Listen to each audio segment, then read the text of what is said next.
Thomas Paine, Thomas Paine, Thomas Paine, Sam Adams, Sam Adams, Sam Adams, Benjamin Franklin, Benjamin Franklin, Benjamin Franklin. These men spoke up for what they thought was right. From their courage came such documents as the Declaration of Independence and the Constitution of the United States. From their willingness to speak what was sometimes unpopular but right, we enjoy such liberties as freedom of speech, the right to keep and bear arms, and freedom of religion. There are those who still wish to oppress our freedoms, and there are still patriots willing to stand up and defend life, liberty, and the pursuit of happiness. Men like Zeb Bell, who honor our founding fathers and what they stood for. It's now time for Zeb at the ranch, speaking up and defending your freedoms. Brought to you by Magic Valley Les Schwab Tire Centers and all of the other great advertisers on the program. And now, Zeb Bell. It has been a long, long time since I've read these words by Patrick Henry. Is life so dear, or peace so sweet, as to be purchased at the price of chains and slavery? Forbid it, Almighty God. I know not what course others may take. But as for me, give me liberty or give me death. Here comes Kate Smith, and God Bless America, followed by Patriot. Come on, don't weaken, call in, do the Pledge of Allegiance. Good morning on a Tuesday. Oh, and good morning to you and yours. Oh, a little wet outside this morning. No, it's very wet outside this morning.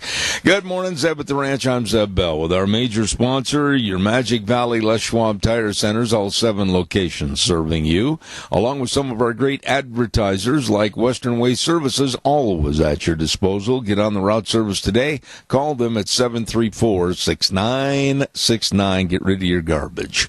Right now, let's go to the phone line and have our Pledge of Allegiance. Good morning. Well, good morning, sir. 2 days in a row? Yeah, I figured I'd do it, and it's raining outside. I almost thought I had to bring my wheelchair paddles today, but I didn't. So it's good in the neighborhood. All right, buddy, give us a pledge, please. All righty. I pledge allegiance to the flag of the United States of America and to the republic for which it stands, one nation, under God, indivisible, with liberty and justice for all. Thank you much, and right now it's time for the weather, brought to you by Ramsey Heating and Electric, offering rebates on qualified Lennox home comfort systems. Whether it's a gas furnace, air conditioner, or a heat pump, you and your family will enjoy the comfort. Call them at 678-0459 and learn how Ramsey Heating and Electric and Lennox can save you money. Here's the weather. I apologize, sir. I believe that the weather is going to be about 50 degrees today with rain. Is Gina right there handy? She is, sir. All right, let's get her on the microphone for a second. Okay. Gina, have you got any kind of an ad lib on the weather forecast this morning? She's coming in here 1 second. Okay. And we're waiting for my weather. Good morning, sunshine. Sorry about that, Scotty's actually having some computer issues. But weather for today, we are looking at some rain showers off and on throughout the day. Going to be a little bit on the breezy side. We are looking at a high of 55 tonight, low of 47 tomorrow. Tomorrow's going to be a beautiful day, probably the best one that we're going to have. Looks like mostly sunny skies, high of about 63. Winds are going to be picking up as well. And then for Thursday, it's definitely going to be windy, high of about 55. And then as we get on into the weekend, we are looking at sunny skies, slightly breezy, and highs are going to be in the mid to upper 50s. Thanks, Gina. Appreciate it. And the weather brought to you by Ramsey Heating and Electric and Lennox. Thank you. Don't forget Thursday sale day at the Burley Livestock Sale Yard, 1100 Occidental Avenue in Burley, 678-9411, the number to call for consigning the cattle and also sale information. It's the sale that works for you. Merv May, Cade Rogge, Lance Udy, all the folks over there waiting to serve you on Thursday for the Burley Livestock Sale Yard sale starting at about 11 o'clock. Everybody be there. Excuse me for the cough. I want to remind you that we are going to be at Denny's restaurant, and that, of course, is... well, wait a minute. I got something else I want to tell you first. Wheels, I apologize. I got to back up just a little bit. Daryl's Cleaners, don't forget them at 1223 Albion Avenue in Burley. We were in there yesterday, and Kevin was talking to Deanne about all kinds of things. And, Deanne, do you have those notes from yesterday, please? And, of course, 1223 Albion Avenue in Burley is where they can clean your clothes better than anybody. So you be sure and get a hold of them, stop in and see them today. And check out the gift cards, too. I mean, man alive, those are great gifts to give your family members and everything else that need some dry cleaning on the clothes, the drapes, whatever. Daryl's Cleaners, 1223 Albion Avenue in Burley, 878-8900. Now, I want to tell you a little bit about what's going to happen on Thursday, and of course that is going to be Lunch Bunch Day. Oh my goodness, we're going to be over there at Denny's restaurant, America's Diner, and we're going to have Lunch Bunch, and it's going to be an extravaganza birthday party for Russell Smith. We're going to have a huge cake. We are going to have, of course, all kinds of great people there, and a lot of vets, and just going to be a great time in honor of our dear friend Russell Smith's birthday. He's going to be 92 this year, and we don't know if Russell's going to make it home and down here from Pocatello, but we're going to video everything and then send him a complete copy of all the festivities. All of this going on at Denny's restaurant, America's Diner. Don't forget the very best of delicious new burgers on their menu and all kinds of great items, breakfast, lunch, and dinner at Denny's restaurant. And they're located at 611 North Overland in Burley. All right, Wheels, let's go ahead and try that phone call real quick. Can we do that? Yes, sir. All right. He's dialing as we speak, and we're going to let this on the air because we want to surprise this person, and we're going to see if they'll answer the phone. It is ringing. Okay.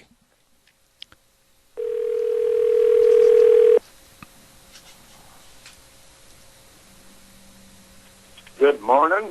This, of course, has to be one of the oldest living saddle makers in captivity. This must be Larry Smith.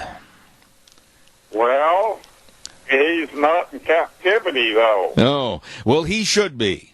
And quite frankly, it's his birthday, and you are on the air all across the world right now. And we wanted to call and wish you a very happy old birthday today. Well, thank you. Did you just figure out who this... Nice of you, especially to put it all over the world. Well, yeah, I mean, it's nice to talk to an antique.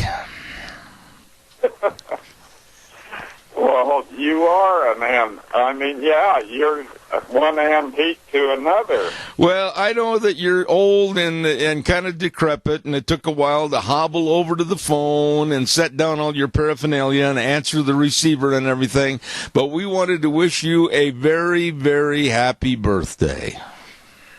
Well, thank you.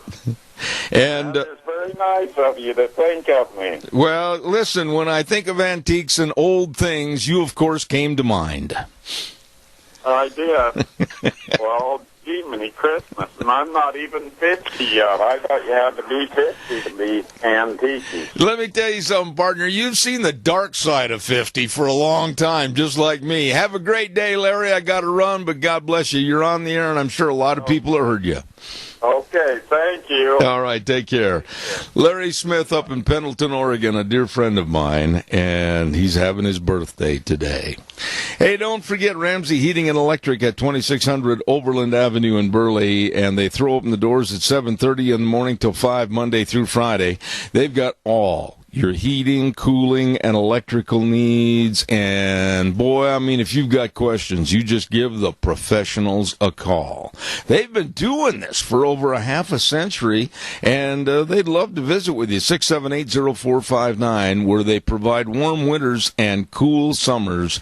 Ramsey Heating and Electric in Burley. Really, really nice people. One more ad. And then I want to get into a story about the liberal left, as we normally do.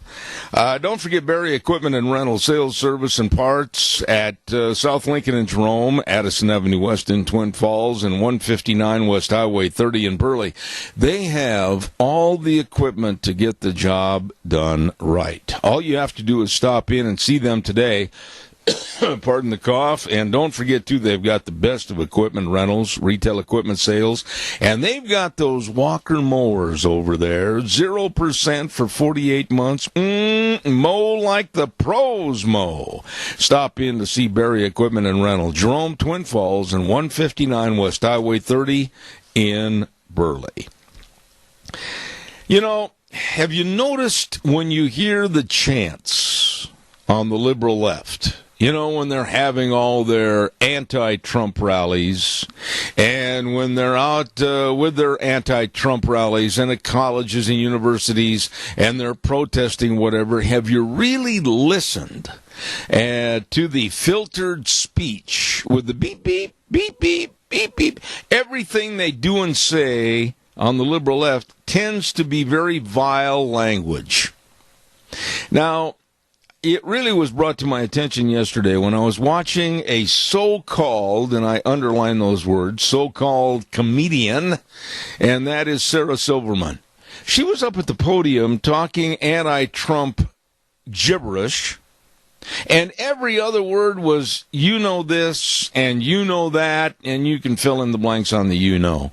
And it was just really vile and no class, low class. And yes, of course, she's a very devout liberal. Have you noticed that they just seem to be scraping the scum off the bottom of the barrel? And we are going to be talking to a gentleman that's very close to some of these people down in California. And that's Hollywood's attorney, James Herson. He's going to be on our program about an hour and 15 minutes from now at 9:30 this morning. And he's noticed the same thing about just really how low class, no class the liberal left is. And we're going to have him on to discuss that. Calls are welcome, 436-2244, 1-866-927-4587. Don't forget, too, our dear friend Nick and the rest of the crew over there at Burley Physical Therapy and Rehabilitation. They've got all the best of physical therapists. They've got all the best of the exercises. They've got all the best of that great, big, beautiful, wonderful, love it hydrotherapy pool. Man, that really helps. And they want to serve you. They want to help you get back to being you. All you have to do is make an appointment today at 678-1191. That number again, 678-1191. Burley Physical Therapy and Rehabilitation, 1263 Bennett Avenue, Suite 2 in Burley. Caller, good morning. How are you? Well, good morning, Jeb. I'm doing pretty good. How about yourself? Fantabulous. Thank you. You know, you're talking about the liberal left. I don't know any of them that doesn't show the IQ of a hockey puck at all. I mean, they're either on social media or on their TV or whatever. I can't find any one of them that has any kind of IQ or common sense knowledge without having to go into extreme profanity that would make me turn the radio off out of disgust. Yeah. Or turn the TV off or shake my head and what in the world are they thinking? Yeah. And yet they're supposed to be the elite. Yeah. If they're the elite, we're in a world of hurt because they just prove it every time they open their mouth. It is disgusting, and I'm no prude, and I'll be the first to admit that I've used language that I'm ashamed of, but I've tried to clean up my act. But I'll tell you this much: when I listen to the likes of Madonna, and I listen to the likes of Ashley Judd, and I listen to the likes of like this Sarah Silverman. And you know what's surprising? Most of these liberal left rants with the filthy language are from women. Yeah. Yeah, that really is a head scratcher, isn't it? Yeah. But I wouldn't call them ladies because they're not.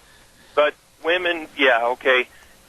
But you come to think of it, you come to the point of you don't hear the right side, or as we're called, the crazy right-wingers.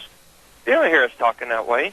We don't act that way, even if they're not in politics and they're just on the internet, some strange guy from wherever talking about something. He's a liberal. They always use filthy language, just off the wall crap that you can't believe that somebody would lower themselves that far. And like you, I am far from perfect. Believe you me. But even I wouldn't stoop that far. Well, I tell you what, Riley, I appreciate you breaking the ice here this morning and starting with the first call. Thank you, my dear friend. God bless you, and I hope you have a dry, happy day. I'm trying. I'm going to head up towards the Boise way today. So all right, buddy. Talk to you later. Take care. Thank you much. You know, it's really sickening to listen to these people and their whines and their rants, and they're just absolutely pathetic human beings, and their language. Evidently, they don't have the education that they try to pretend they do, because they're not very wide with their verbiage on the air. Hey, hold on, caller. I'll be right there. Ag Express is looking for drivers. Ag Express is looking for you. That's right, full and part-time positions. Retired folks are welcome to apply, and you can bet they'll work around your schedule 2 or 3 days a week, whatever works best for you. And you're home every night. Using new and maintained equipment, they've got great vacation schedules, benefit programs, including major medical, dental, etc. You better get a hold of them today. Dale and Paul at 438-8886, Allen in Twin Falls, 731-2495, and Russ and Burley at 431-7175. Ag Express is looking for drivers. Ag Express is looking for you. Caller, good morning. How are you? Good morning, Zeb. How are you? I'm peachy. Well, just because you're round doesn't mean you're peachy. Okay, buddy. What can I do for you? Now that we've got rid of all the insults, you were talking about the left being uneducated, so to speak.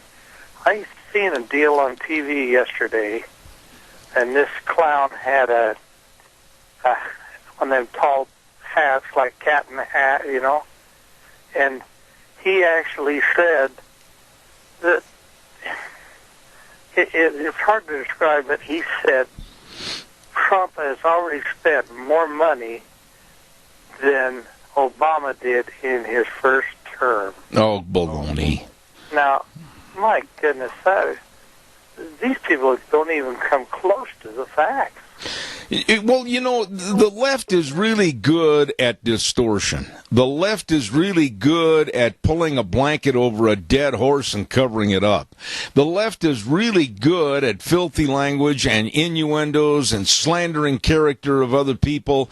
And I have nothing good to say about these people. When I sat and listened to that Sarah Silverman on television the other night at that anti-Trump rally, and her speech was so low-classed. And you know this is true, Keith, but when Hollywood actors get up and speak, it's almost like they are revered as being the most intellectual people on the face of the planet, many of which barely got through high school, most of which do not have any kind of a college degree or whatever, and they're trying to tell us that they're so smart. Give me a break. And the amazing thing about it is they shove this microphone in front of people, and their mouth just comes open, and you never know what's going to come out. The only problem is this goes out all over the world. Yeah. Just like you were talking about Larry Smith. It's goes out all over the world. It's money, Not Keith. like if you go to a parade and there's lots of horses in it, and they go along and poop up the remains after they left, and it's over with. These words stick with us forever. Yeah, and I'll tell you something else. I'm glad you used the analogy of a parade, because honestly, when you look at Matt Damon and you look at Sean Penn and you look at Madonna, none of those people are smart enough to organize a one-horse parade. Well, that's certainly true, but what precipitated this outlandish, whatever you call it, what kind of gathering would you call that? A mob? Well, I don't know which one you're referring to, but the one in California recently where it erupted into fisticuffs, and the left said basically that it was the Trump supporters that started the fight. No, it was not. The fabrication of this whole event was that the anti-Trump people are such cowards that they have to wear masks and covers on their faces because they don't want anybody to realize who they are. They're a bunch of cheap cowards. Yeah, it's like hit and run, isn't it? Yeah, it is. Good way to put it. Keith, I got to do a commercial. I got to hit and run. Thank you very much. Appreciate it. Okay, see you. All right, buddy.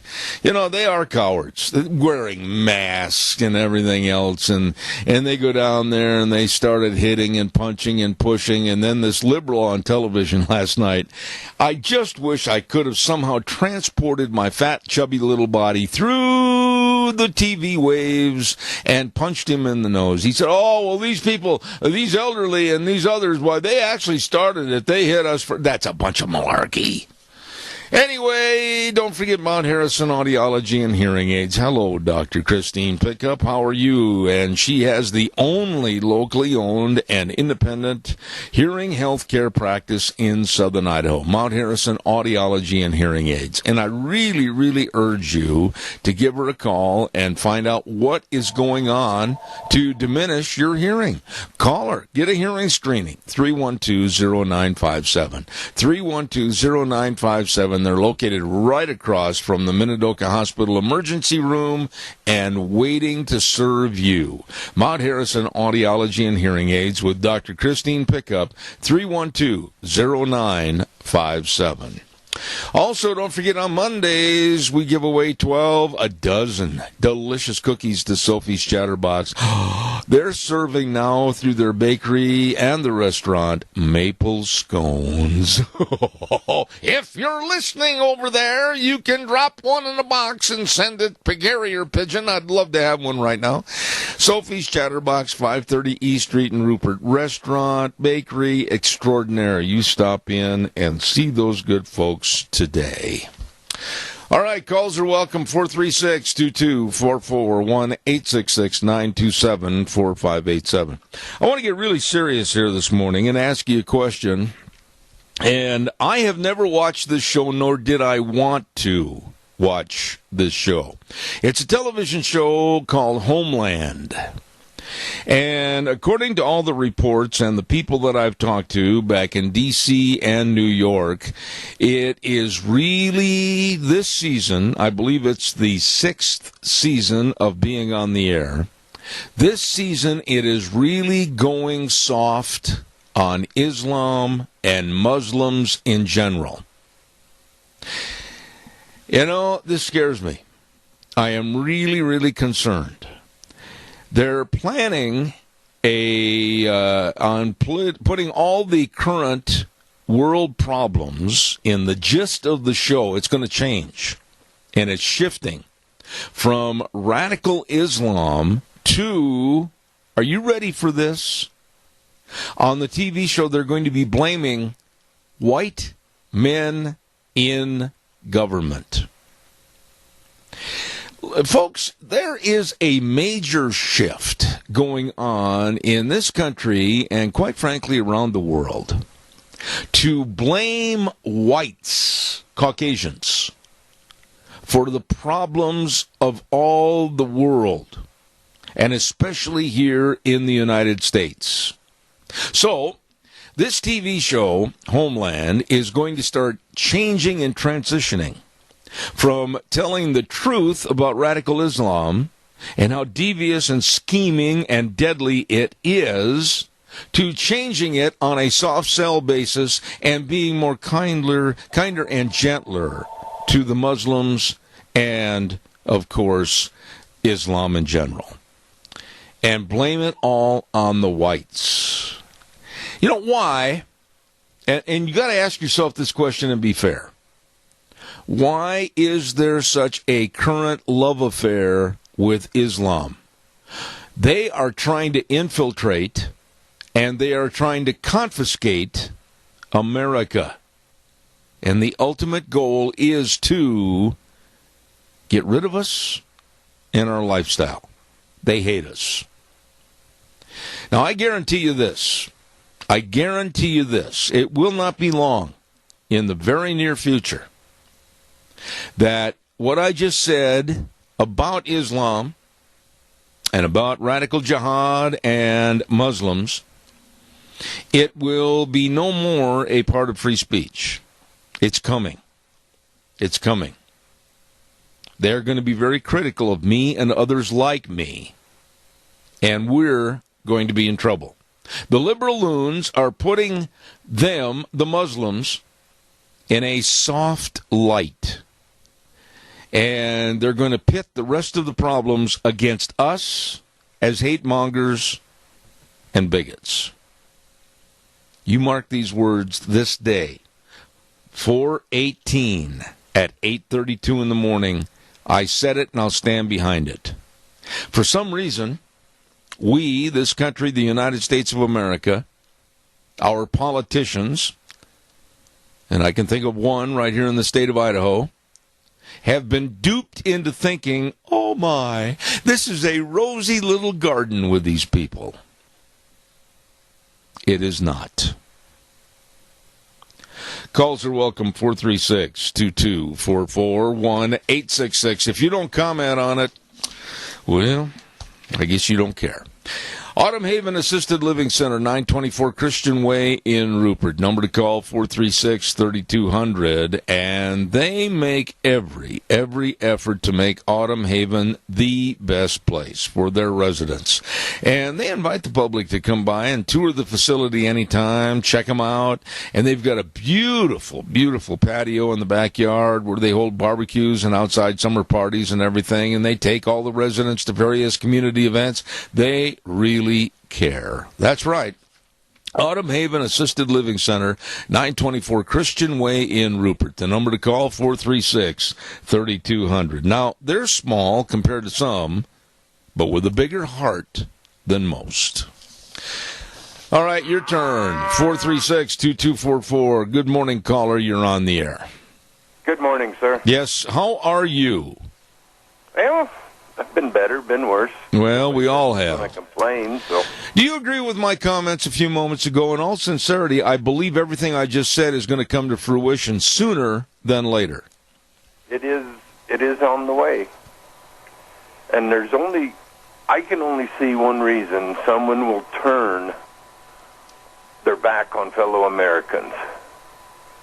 One is for power, the other is for money. Yeah.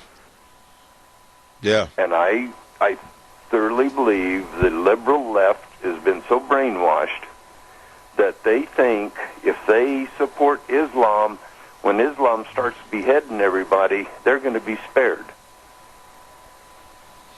Well, they'll be spared temporarily, but then they'll rot in hell.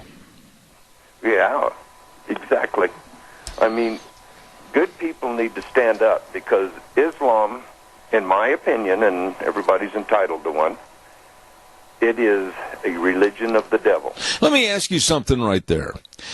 Since 9/11, and by the way, was it a bunch of Methodists that were on a lark that took down the Twin Towers in New York? No. Who was it, Dougie?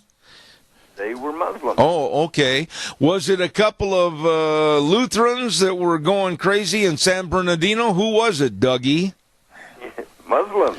Oh, I see. Was it some Mormons down in Florida that went nuts all of a sudden? Who was it, Dougie? Muslims. Well, I think you've kind of answered where we're going. Did I get 100 on that quiz? I think you did. And in all practicality, without any facetious at all methods of explaining, what in the heck are these other people thinking? Who else is causing the problem? That's just it. They're getting money or they're promised power for them to stand up behind them. You know, I just don't understand why they can be this blind, they being the left, the stupid left, and Democrats, and this naive, stupid, whatever word you want to put it, or, let me throw one other scenario. There is a huge plan to envelop them into the fray and overturn America. Exactly. they're wanting to take over America without a fight because they know if they went to fight America, there's going to be a gun behind every tree, every bush, every sagebrush, and they would lose. How many of the people that you, A, go to church with, B, socialize with, or C, have a talk to in your business, really understand how serious the situation is right now? Oh, at my business, I've got probably half the customers will talk politics a little bit, and of that half, 100% agree that we're going down the wrong road, and the left is selling America out. What about your church? Oh, nobody even talks politics there. I go to church, go to the social hour, but and I think that's wrong. I'm going to come right out and say it, and you can correct me if you think I'm wrong, but I think the church should be the first place to start throwing red flags up in the air as to what's going wrong in society, what's going wrong as far as our relationships with other people. I think from the pulpit we need to be very concerned because there's a group of people, and they are called, oh my goodness, I better not say this, Muslims that hate our lifestyle, and they certainly hate Christianity. Exactly. And I'm noticing that the church, most of their sermons are not on current events. Yeah. And I think that's a dereliction of duty. Current events. And I personally feel they should be more on what the Bible says and what's happening now. Yeah. And I think I'm going to say it again so that everybody can hear me and they can criticize me for saying it, but I think that's a dereliction of duty from the church leaders. Yep. And on a good note, did you see the ending of the Boston Marathon? To be very honest with you, I did not. I missed that, and I heard about it, but go ahead and give us a quick refresher real fast. There was 2 wounded veterans. Yes. One carried his helper across the finish line with a flag on his back. Yep. And the other one carried a flag across the finish line with one. Each of them had one leg. I love it. I love it. Oh, by the way, for something else for you to chew on, meditate on, and get really teed off about, I got another one for you real quick. Did you hear about this professor down at Arizona State University that told his students that they did... Are you there? What happened to the guy? Hung up, sir. Well, Doug had to go. My goodness. I'll tell that story in a minute. I got to tell you about this idiocy at Arizona State University. You're not going to believe this. Hold on. I'll be right back. I want to remind everybody about Scott Gano Landscaping and Sprinkler Service. Oh, my goodness sakes. Yes, they are so good at their landscaping. Yes, they are so good at, of course, putting in new sprinkler systems and repairing the old ones. Yes, make sure you get on the list right now. And also get all those fruit trees trimmed. I don't know why I have trouble saying that. Fruit trees trimmed. There we go. And all the number is easy to remember, 438-2485. You call for an appointment right now so they can get to work for you. Scott Gano Landscaping and Sprinkler Service, 438-2485. You call right now. There is a professor at Arizona State University, and I just heard this moments before I went on the air this morning. And I haven't had a chance to do a lot of research on this, but I will for tomorrow's program. But supposedly, he told his class that they, or certain members of the class, did not have to take a final exam in his class if they went out and organized an anti-Trump rally. I told you a long time ago, friends, that the left and some of these goofball so-called professors were teaching our kids nothing more than to be activists in high school and college. And here we go, classic case. Now, here, you don't have to take the final exam. You just sign up here and let me know if you're going to put together an anti-Trump rally, and you're going to graduate from my class with a flying color. Holy cow. What about 20 years from now? What about 20 years from now? Assuming that they're 22 now, and they're going to be 42, and supposedly they're going to be running for public office. They're going to be the leadership of that generation. Holy buckets, there's trouble in River City. What a bunch of nincompoops. Call me at 436-2244, 1-866-927-4587. There's trouble in River City, and it's more than the trombone player getting the flu, let me tell you. Don't forget Ramsey Heating and Electric offering rebates on qualified Lennox home comfort systems. Whether it's a gas furnace, an air conditioner, or a heat pump, you and your family will enjoy the comfort. They've been serving folks for well over a half a century, and all you have to do is call them at Ramsey's at 678-0459 and learn how Ramsey Heating and Electric and Lennox can save you money. Absolutely. Oh, by the way, I wanted to say this too. The liberal media, remember I came out with that story yesterday about the NBC sports writer that covers all the baseball games? And he wrote a piece, an op-ed piece, saying, let's do away with the national anthem, for heaven's sakes. Let's get rid of all the United States flags. Forget all that stuff. Whew. A little bit of backlash. Quite a bit of backlash. Many athletes are responding. And a former NFL player, Burgess Owens, has done a study on this, as a matter of fact, and he found that almost all of the athletes that he interviewed and checked with, they wanted the anthem, our national anthem. They wanted our flag there at the games. They wanted to stand tall and proud for this country. And I made the analogy yesterday of former Phoenix Cardinal football player, all-star player, all-pro, just an absolutely great athlete, Pat Tillman. Pat Tillman had it all. Pat Tillman had it all through college. Pat Tillman had it all through his tenure as a professional football player. Pat Tillman was respected and liked by everybody. And all of a sudden one day he said, I can't keep playing football while my fellow comrades and buddies and friends are overseas fighting in Iraq and Afghanistan. He quit a multi-million-dollar contract and joined the military and gave his life for this country. And I look at these prima donnas, these never done anything, never will do anything, never will amount to anything, Colin Kaepernick types that sit on the sideline on a knee looking down at the ground when the anthem is played, and I think, what a shame that someone that was a true red, white, and blue American like Pat Tillman gave his life for the bottom-of-the-barrel scum like Colin Kaepernick and others. There will be those that will be offended by that last statement, but so be it. That's the way I feel. It's my show, my opinion.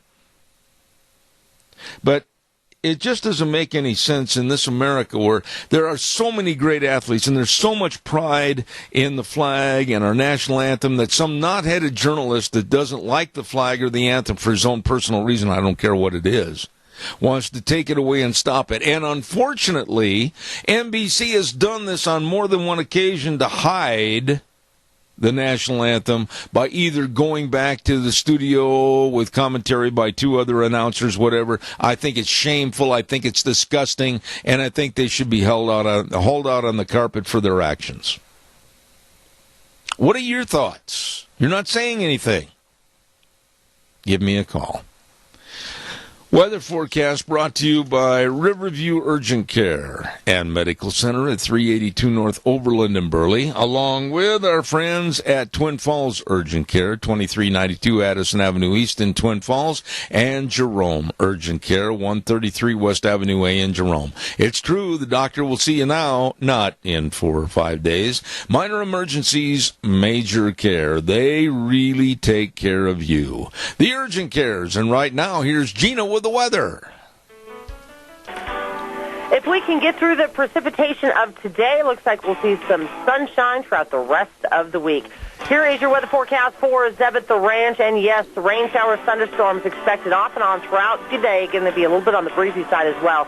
Winds out of the southwest right around 11 miles an hour. Expecting a high of 55 tonight, low of 37. Now tonight, those clouds and rain showers going to be moving out, leaving mostly sunny skies for tomorrow. Wind's going to be dying down as well. High of 60 with an overnight low of 42. Now for Thursday, winds picking up to about 24 miles an hour. It's going to be mostly cloudy and a high of 53, overnight low of 36. Everything calming down as we get ready to head on into the weekend. Mostly sunny skies, slightly breezy for Friday, high of 58. And mostly sunny, 66 for Saturday. That is your weather for Zeb at the Ranch. And thank you very much, Gina. Appreciate it. And the weather, of course, brought to you this hour by Riverview Urgent Care in Burley, Twin Falls Urgent Care, Twin Falls, Jerome Urgent Care in Jerome. Yes, it's true. Minor emergencies, major care. Good morning, caller. You're on the air. Well, good morning, Mr. Bell. Yes, ma'am. You know, I've said it before. You know, all these protesters that want all these American culture to be, you know, diminished. Take our flags away. Take our national anthem away. Take our pledge away. You know, what would happen if we sent all those naysayers, those imbeciles, over to countries where they had no say? What do you think would happen? Oh, absolutely. You know, they don't realize they haven't got the capacity of mental common sense to understand how much they have an appreciative lifestyle here in this United States. You know what I'd like to see, Donna? Honestly, here's what I'd like to see happen, and give me your opinion on this. When a network like NBC has done this many times last year during football season, covered up the national anthem with an in-studio cutback to some of the announcers and everything, I'd like to have the audience live at that stadium when they just are about ready to kick off on their own, start the national anthem, the Star Spangled Banner. Oh, I think if you could find enough American spirited people, I think that'd be awesome. Yeah. You know, who gives the news stations? I don't watch sports. I'm sorry. I think they're overpaid and overrated. Who gives them the right? Who gives these national networks the right to tell us what we can have and what we can't have? That's a really good point. You know, there again. Yeah. You know, it's like send them over to these places that nobody has any rights, and see how fast they come back with a different attitude. You know, I made this comment on the air before, and I don't care if you don't like sports or not. You have a right to your opinion. But I'll say this, that during the Daytona 500 this year, when the minister that was asked to give the invocation got up to the microphone, you could have heard a pin drop. And he gave a very, very poignant prayer and said at the end of it, "In Jesus' name, amen," and then introduced the national anthem, which was going to be sung and then have the jets fly over. It was so stirring. It was so emotional, and boy, did NASCAR hit a home run with the way they've done that the last couple of years. Oh, you betcha. NASCAR is one of the great American outlets that I know of. It's not that I don't like sports, I just don't watch it. You know, but, you know, even some of these sportscasters, look at old Cale Pictate. You know, he's boo-hooing and bawling now because he can't get hired by anybody.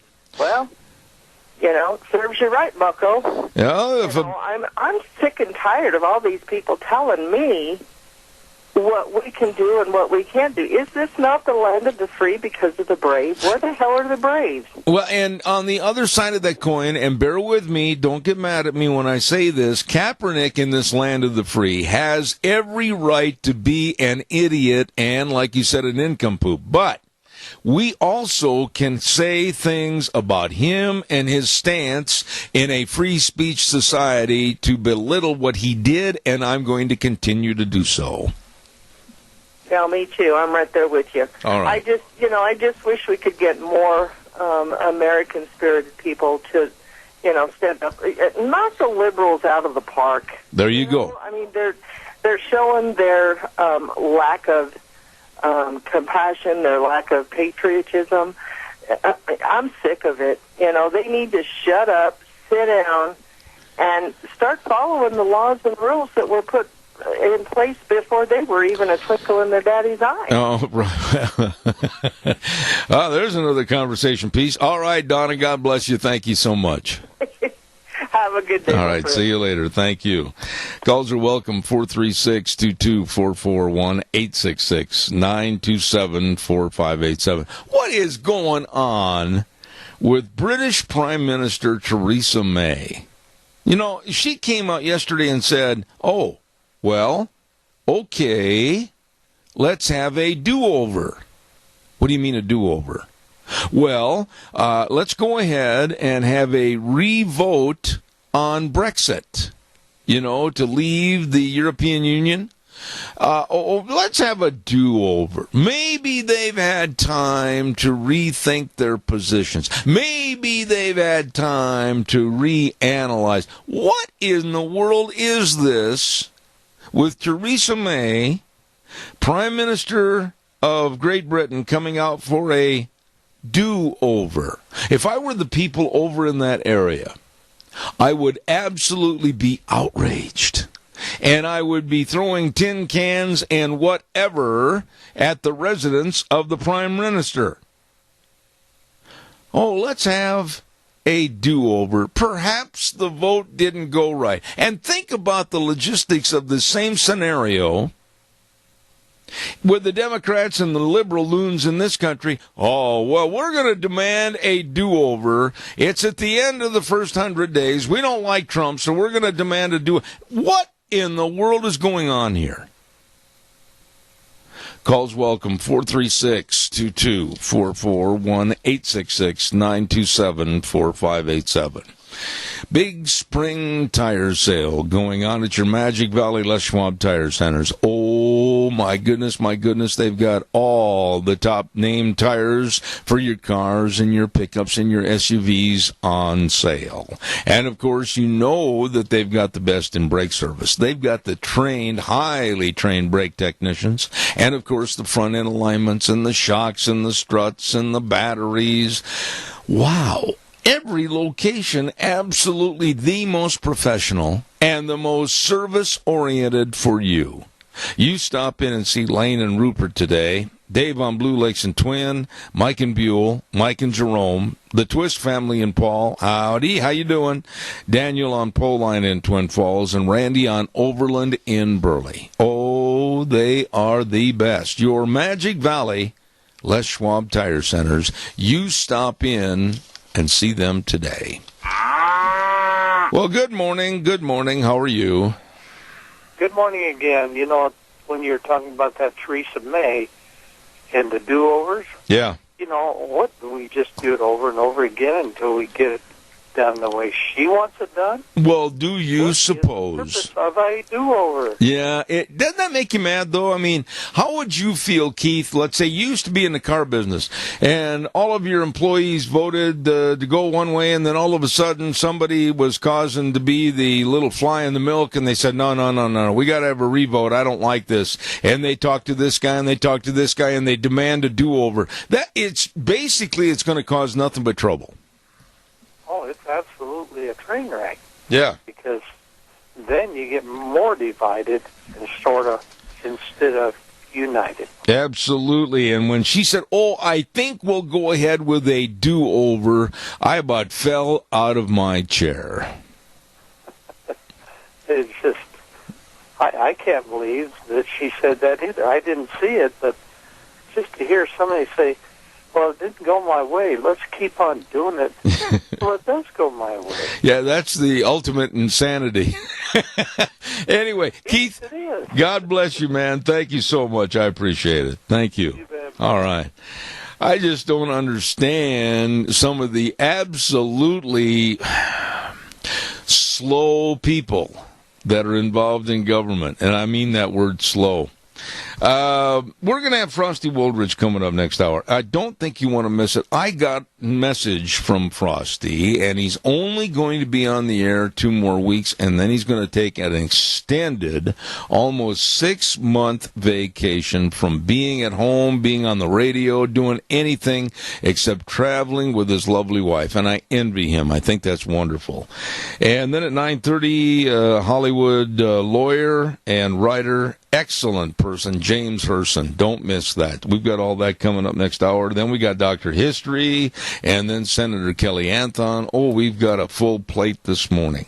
So, all of this and more on Zeb at the Ranch. We're going to turn it back over to Wheels right now and be back in about 7 minutes. God bless. Oh my, here we go, hour number 2. Zeb at the Ranch. I'm Zeb Bell with our major sponsor, your Magic Valley Les Schwab Tire Centers, all 7 locations serving you. And, of course, a big spring tire sale going on right now, along with some of our great advertisers like Western Waste Services. From the canyons of the Snake River and all across southern Idaho, we're always at your disposal. Western Waste Services, we care about our community, our resources, and this great land. Western Waste Services is lending a hand, always at your disposal. Western Waste Services, and I remind you that if you're going to have a wedding, a class reunion, a family reunion, a special big birthday outside or whatever, you better get a potty for your party. They've got all the porta potties, and don't forget it. That should be number 1, numero uno on your checklist. A potty for your party. Call Western Waste Services today. Always at your disposal. Call them at 734-6969. Get a potty for your party. And don't forget to, every Monday, we have Gardening for Idiots, named after me, because I don't know that much about gardening, but I'm learning from Miss Vicky at Vicky's Country Gardens, 185 South, 600 west of Paul. That program's at 9:15 on Mondays. Don't miss it. Vicky's Country Garden in Paul, 20 years in business. Well, I'll tell you somebody else that really cares about your livestock and the health of your livestock and your dogs and kitty cats and everything else, and that's Ark Animal Hospital at 750 21st Street in Hayburn. Number to call, 678-1177. They have the warm hearts for cold noses. Dr. Bill, Dr. Liz, the whole crew. I mean, oh, and by the way, if you have not had your dog or your puppy vaccinated for that very deadly parvovirus, you better make sure you call today. An ounce of can I try that again? Ounce of prevention is worth a pound of cure. And don't forget to call them at 678-1177. Ark Animal Hospital, serving you. Well, I tell you what, I'm looking forward to this morning's visit. Good morning, Frosty Woldridge. How are you? And good morning, Zeb Bell. It's a pleasure, and just a big hello to everyone listening this morning. I would direct your attention to News with Views this morning, where I wrote my latest article. It's titled Moderate Muslim Savagery in America, Female Genital Mutilation, and it covers the fact that a Muslim doctor in Detroit, Michigan, has been performing female genital mutilation since 2005. I really did a lot of research on this, and I think each of you who reads that article will have an understanding of what we're facing in this country. You may take the savages out of Africa or the Middle East, but you won't take the savagery out of them when they get here. So I think it's a very interesting article, and hopefully it really gives Americans an understanding of what we face as to a continued mass immigration. No, I don't think they will.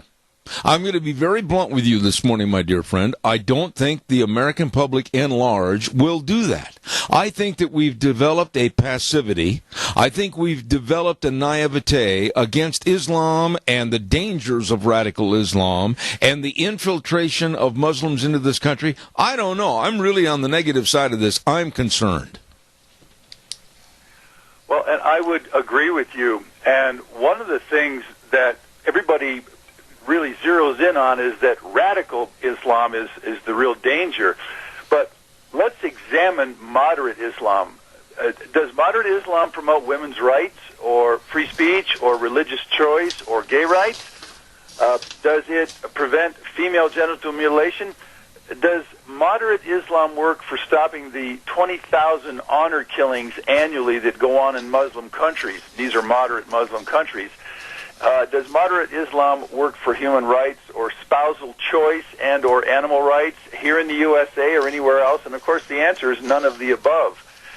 And as some of you appreciate, every time you turn around, there's another moderate Muslim organization pushing Sharia law into school systems.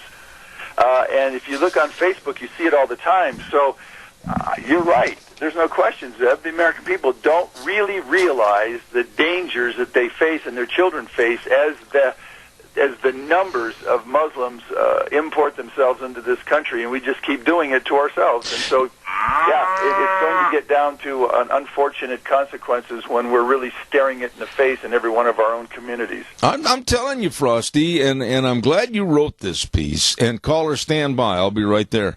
But I'm going to tell you straight up, as one of my dearest friends, I really have a lot of reservations about the American public because there is a now movement in this country to blame us white men for the problems that are going on in government and the hatred that's going on against the Muslims.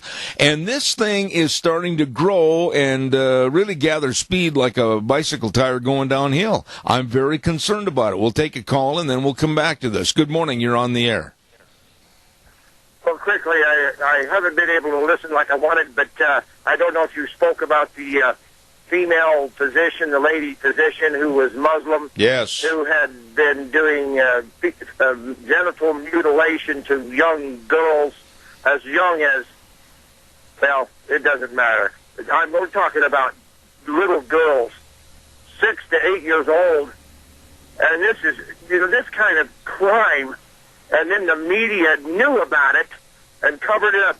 If we knew what goes on every day throughout this nation by Muslim people that have a different view of life and the meaning of life, maybe the public would wake up. I don't know. I'll hang up. Thanks, gentlemen. All right. Thank you, my friend. And Frosty, respond to the caller, please. Well, would you like me just to describe scientifically what female genital mutilation is? Would you like me to do that? Well, I'll tell you what, Frosty, we have a lot of younger children listening in the morning, and let's just kind of make sure that we keep it above reproach. Okay, well, then I would ask each of you to read the article. Again, newswithviews.com. It's posted on 20 other different news service websites. It's on my Facebook page, Frosty Wooldridge. And it is barbaric beyond anyone's understanding. It is 6th century. It's misogynistic beyond belief. Of course, moderate Islam also makes sure that women are the property of men. And yet, we're facilitating all of it in this country. We're backing down. We even have in Minneapolis, Minnesota right now, no-go zones. There's a new Iman there in Minneapolis that's creating a complete no-go zone. No American can go into that zone. It's a Sharia zone. That's already now in the works for Minneapolis. It's already, of course, in Dearborn, Michigan. And it's getting so bad, let me tell you that 90% right now in Canada, because I have people in Canada and publishers in Canada where I publish in Canada, they said that Justin Trudeau is really dropping fast in the polls. In fact, 90% of Canadians right now want Justin Trudeau to step down. And so at least somebody is getting it. At least someone understands it. Any of you that's going to read that article, you'll have an unbelievable understanding of what we're really facing here. And it is deadly. It's pernicious. It doesn't give up. It doesn't care what you call it names. It doesn't care how you apply the law. It simply keeps pushing as the camel tries to get its nose under the tent. And then, of course, when it gets itself into the tent, and it's into the tent of the United States of America right now, we all are in for one heck of a nasty ride. Let me ask you this, and I wish that you were sitting here in the studio right now so that we could take possibly more time in this segment. But here we are in 2017, 16 years removed from 9/11.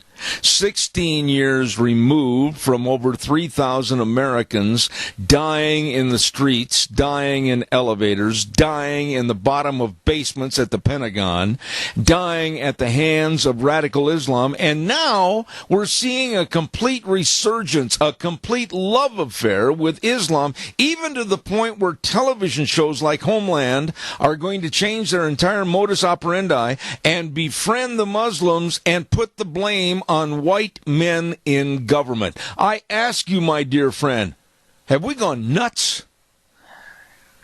Well, as a matter of fact, my brother Rex, of course, over there in Europe, says the same thing, that Europeans are absolutely committing national suicide because they keep inviting more and more of the Muslims in. And the sickening, terrible thing is that they've already facing what we're going to face, the rapes everywhere, because that is moderate Islam's main deal, raping women. That's the way Islam works. And all of the other aspects of Islam, probably the only chance that Europe may have to really, literally become itself is Marine Le Pen, the French lady who has said, we are going, when I get in, and she has a very good chance of becoming the new French president, she's going to stop all immigration. She said it in front of a big conference just last week. She said, we've got 9 million in poverty. We've got 7 million are homeless. We got all these French people. We can't take any more immigrants in, and we don't and can't and won't survive any more Muslim immigration. And so that might give the rest of Europe the guts and the gumption to stop mass immigration and shut those borders down and absolutely stop any more ships coming across the Mediterranean. It is astounding to me because there's no way that Europe is going to survive this thing. And in the end, here in the United States, as a matter of fact, on Friday I have a new piece. I did a 42-minute interview called The Perfect Storm Advancing Across America. I have the video of that will also publish on Friday at newswithviews.com and all over the country and on my Facebook page. And it shows every person in the 42 minutes that I'm speaking the ins and outs of what we're facing with another 100 million immigrants. It is very sobering, and it shows we're going to have a complete breakdown of America with another 100 million immigrants, sociologically, linguistically, and culturally. I don't know how much clearer that I can make it, because in that video I literally state it, and I give facts and proof and graphs for 42 minutes. I hope every American sees that video, and when you see that video, show it everywhere, because that is our future if we do not stop all immigration into the United States of America, Zeb. You know, I don't know what to do, and we, of course, have the city of Twin Falls, the mayor, city council, the Times News newspaper, the refugee center at CSI, all of which you could lump together, and I'll be sure and label them my version of the Keystone Cops. But they will come out and be the first to denigrate you and me and call us bigots and hate mongers. And I'll tell you, Frosty, the day is coming. The day is looming right around the corner where what we just said this morning will be illegal and illicit, and they'll come after us because we can't be critical of Islam. It's coming, my friend. Well, and I will stand shoulder to shoulder with you on the First Amendment, because we have the right, the constitutional right, to stand, to speak, and to write, and we will maintain that because we are Americans, and if we lose that right, then we will lose America. Yeah. And no amount of word name-calling or whatever is going to change my stance, because when I speak and when I write, I do the research, and when my research is complete and I write an article or I speak to you, I speak with facts, and facts have nothing to do with hate.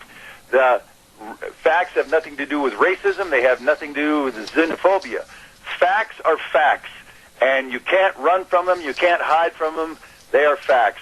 And so whatever comes, you and I are going to stand up on the First Amendment of the United States Constitution, because we fought for it. Our fathers fought for it. Our grandfathers fought for it. The founding brothers and mothers fought for it, and the women of this country are still fighting for it. And we're going to stand up. That's all there is to it. And in the end, there's no question about it. Islam should be banned from America. It is diametrically opposed to the U.S. Constitution. It is against the McCarran-Walter Act of 1952.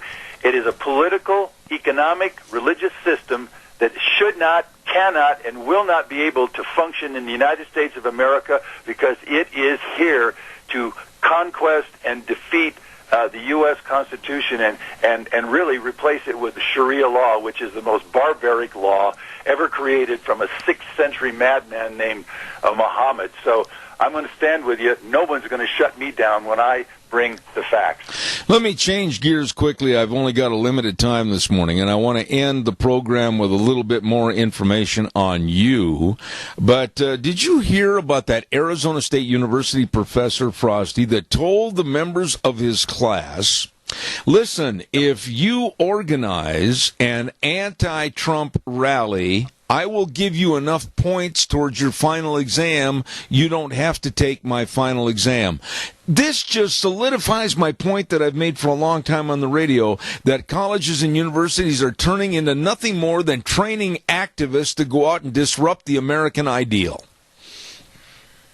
Well, that's correct. As a matter of fact, I think it's the same guy, but if it wasn't the same guy, he did a tweet to hang Trump. Oh, boy. His whole thing was to hang Trump, that we should start a movement in this country to literally put Trump on the gallows.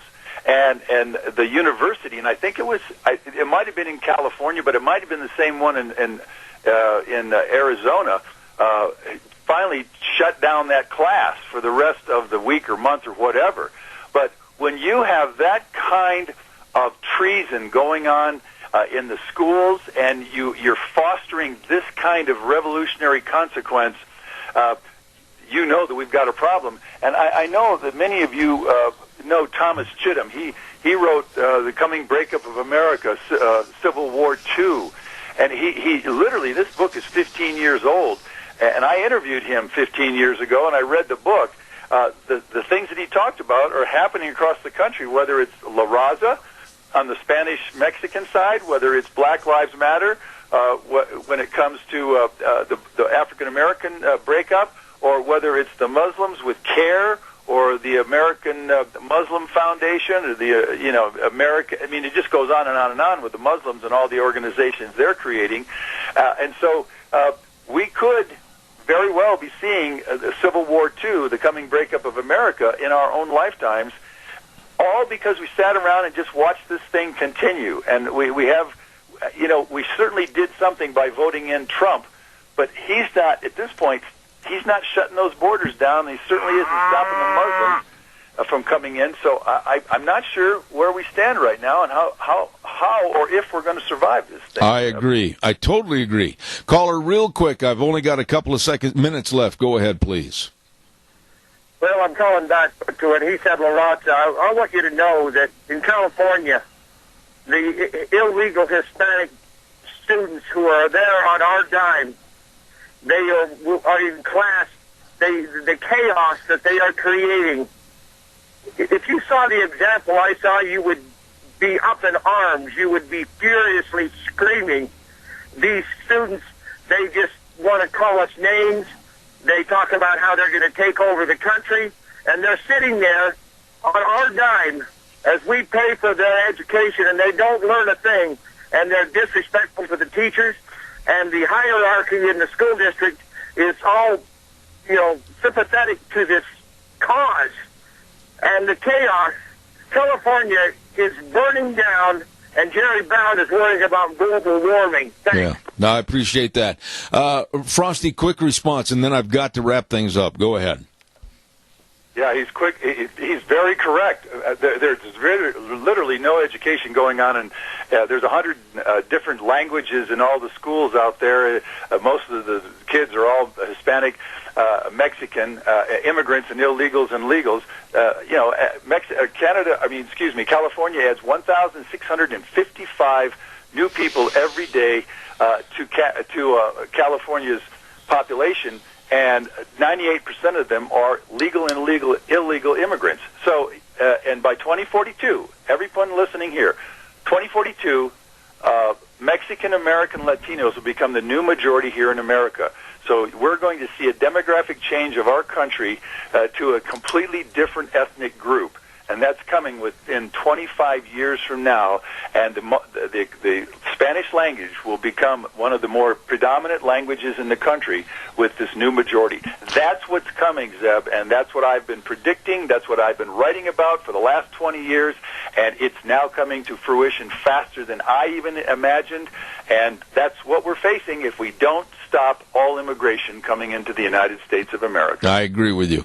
Now, I want to take just a minute in your response, but we're going to talk more about this next week. You are going to be taking off May 1st on a motorcycle to Alaska and literally dipping your hands, better not stick your feet in there, it's cold, into the Arctic Ocean, and then you're planning on a great big bicycle trip. Quickly give us a synopsis of what I think is absolutely fantastic. Well, you all know that I'm 70 years old. I've lost one brother to an early death and another brother to a stroke, but he's still alive. 7 friends of mine died in the last 2 years. So I'm feeling the noose of time. So this summer, yes, I'm motorcycling May 1st from Denver, Colorado to the Arctic Ocean in Alaska. Going to see all the sights. Return on the 25th, and then I'm going to fly out to Astoria, Oregon, and I'm going to bicycle from Astoria, Oregon to Bar Harbor, Maine. It's 3,700 miles. Pardon me. And then and Sandy's going to join me on that trip. And then, of course, I'm coming back in 2 weeks, in late September, early October. I'm going to backpack the Colorado Trail for 2 weeks and do it in 3 years with 2-week segments, 489 miles, and finish up in 2020 while I still have knees left. So, yes, that's my adventure itinerary for the summer. I'm looking forward to it. I'm going with some great gals and, of course, some great friends. And that's what I'm going to be doing. And I'll be back with you in October with all sorts of great energy. But the key is, for me, I want to use up and fill up the bucket list here in the latter part of my life. You know, this is hard for me to say because you're such a very dear friend. I am going to miss you on the program. I know my wife and I are going to miss visiting with you, but I got to tell you, Frosty, you're an example of living life to the fullest. I wish you Godspeed. I know you're going to be here next week. We'll talk more about it, but I'll tell you something, my dear friend. God bless you in your venture. Thank you, Zeb. Oh, and one last thing. You can go to Amazon, and my latest book just published last week. It's called Living Your Spectacular Life. Amen. And I think every person who reads that book will get something out of it. It's just exciting. Kids can get what they get out of it. High school kids, college kids, 50-year-olds, 60-year-olds. Living Your Spectacular Life is on Amazon.com, and I think you'll enjoy it. Oh, Frosty, I'll look forward to next Tuesday. The very best to you and your lovely wife, Sandy. Take care. God bless. God bless, my friend. Thank you. You know, I'm really, truly going to miss having him on the program for 6 months. He and I, we just kind of meshed together, and it's a good friendship, has been for many, many years. He will be missed, but I'm looking forward to kind of a send-off and a go-away party next Tuesday on the program. Okay, let's remind everybody about Autumn Haven. Oh, my goodness, yes, Autumn Haven Assisted Living Center, 924 Christian Way in Rupert. Number to call, 436-3200. Amy and the staff, always there to serve you and take you around and let you see the facility on tours. Check them out for the very, very strong possibility that your loved ones can stay there and thrive there at Autumn Haven Assisted Living Center. Nice people that really care for their residents. It's a 16-bed facility, small compared to some, but with a bigger heart than most. And they absolutely have so many events going on for their residents and everything. They want to make every effort to make Autumn Haven the best place. Autumn Haven Assisted Living Center, 924 Christian Way in Rupert, 436-3200. Also want to say thank you very, very much to Joel Heward, and he is the manager, and, of course, his family and his staff at Hanson Mortuary. 710 6th Street in Rupert, 436-5636. You know, when there's the passing of a loved one, the whole world just seems to speed up, and you don't know what has to be done in such a short period of time. Just stop, take a deep breath, and call that number, 436-5636, Hanson Mortuary. They can help you with all the arrangements, and always with the highest ethical standards, with unquestioned integrity. Please call that number, 436-5636. Hanson Mortuary, 710 6th Street in Rupert, serving your family. Let's see, what else have I got to get on here real quick? Oh, I want to remind everybody about Ramsey Heating and Electric and Lennox. Oh, my goodness sakes, yes, you can save a lot of money on Lennox, qualified Lennox home comfort systems. Whether it's a gas furnace, an air conditioner, or a heat pump, you and your family will enjoy the comfort. Call them today at 678-0459 and learn how Ramsey Heating and Electric and Lennox can save you money. Oh, and to the great folks over at Let's Ride. Oh, my goodness. Talked to Tyson over there in the service department yesterday. Got to get my bikes all serviced and ready to go for this summer. Get those four-wheelers ready and check out all the new 2017 Honda Pioneer side-by-sides and the Suzuki RMZ 450s. Yeah. Where the fun is sold. Let's Ride. 270 Highway 24 between Rupert and the World. They're open Monday through Fridays 9 to 6, Saturdays 9 to 4. Yep, up there you go. Let's Ride. Where the fun is sold.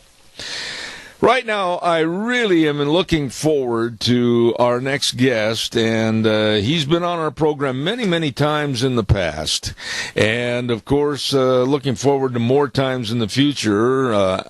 Very, very prominent lawyer and also writer, and he's got a whole host of things that he does, and we're very happy to have him here. James Herson, good morning, sir. How are you? Hey, good morning, Zeb. How are you? It has been a long time no talk to, and I've missed having you on my program. Well, it's good to be able to talk to you. Unfortunately, there's not much to talk about. The news is moving so slowly. Okay, the snowball has melted, yes. James, let me start things off. You wrote an excellent piece called Hollywood Liberals React to Missile Strike in Syria. Give us kind of a review and a short synopsis of what that piece was all about, would you please? Sure. Well, first of all, we all know that the liberals in Hollywood, which is most of the people that work in that community, and including some of the business people, have been in a state of hysteria since the election because they just can't believe that their candidate Hillary Clinton lost, and they can't believe that Donald Trump won the presidency. And I think that what happened when the missile strike, the first one on Syria, the Tomahawk missiles that went over there, which were rightly kept a secret and which were done very quickly and decisively based on the chemical weapons attack, Hollywood, their instincts are anti-war. So they, of course, came out with great criticism, but there's always this dissonance in Hollywood because I mentioned that they supported Hillary Clinton. And just a few hours before those Tomahawk missiles hit the airbase in Syria, Hillary Clinton was giving an interview just a few hours before where she recommended that very thing, that airfields would be bombed in Syria. Mm-hmm. So they supported her. They supported that policy, but because it's Trump's policy, all of a sudden he is a dictator, he is acting unconstitutionally, blah, blah, blah. So one of the examples of the reaction, and that's why I had the cover, I had Joy Behar and Sonny Hostin, the co-hosts of The View, because they reacted the next morning and did a as they often do, an astute legal analysis. And all of a sudden, those two had discovered this piece of paper that I never heard them talk about called the Constitution. And they claimed, these people that had supported Barack Obama for 8 years and all of his illegal executive orders, claimed that Trump was acting outside of the Constitution. And Joy Behar in particular said, well, the reason that Barack Obama, after he drew the red line, didn't act was because the Republicans wouldn't let him. Because, and had he acted, he would have been, quote, impeached. Mm-hmm. So that's a bit of comedic material right there, especially, as I mentioned, because Barack Obama certainly trampled all over the Constitution and could have been impeached for a number of grounds, and the Republicans would not have impeached Barack Obama in any case because of his historical significance. Then we had a whole host of celebrities go on the social media and react in very much liberal cliches and things like that. What was striking is that most of them were people that said they were going to leave the country if Trump was elected. Cher is an exception. She said she would leave the planet if Trump were elected, but they're all mostly still here. James, maybe her gray matter might be on another planet. Amen. Amen. James, I've done a little background research on you, and you are a highly intelligent, very well-educated man. I'm going to brag a little bit, and I know that I've studied hard, and I have a degree in my communications, and I also have a college degree to the point where I think both of us can sit here and we can look at the good, the bad, and the ugly, and we can discern and make comments and opinions. But when I did some background check on some of these people like Madonna and Rosie O'Donnell and others, I found out that many of them were very hard-pressed to even try to get through high school, let alone get a diploma, let alone go to a college or university and major in anything. But why is it that these people are put on a pedestal and we revere their so-called intellect when they become stars? No, it's a very good question. Look, we have a culture that particularly overinflates the profession of acting. In other words, we say this person is very good at pretending to be someone else and using words that are written by another person. Oh, my goodness, that is such a great accomplishment, so we should listen to every idea that comes into their head. And it reminds me of the old commercial, the guy who played Marcus Welby, Robert Young, said, I'm not a doctor, but I play one on TV. He's dressed up like a doctor, and he could sell a headache remedy.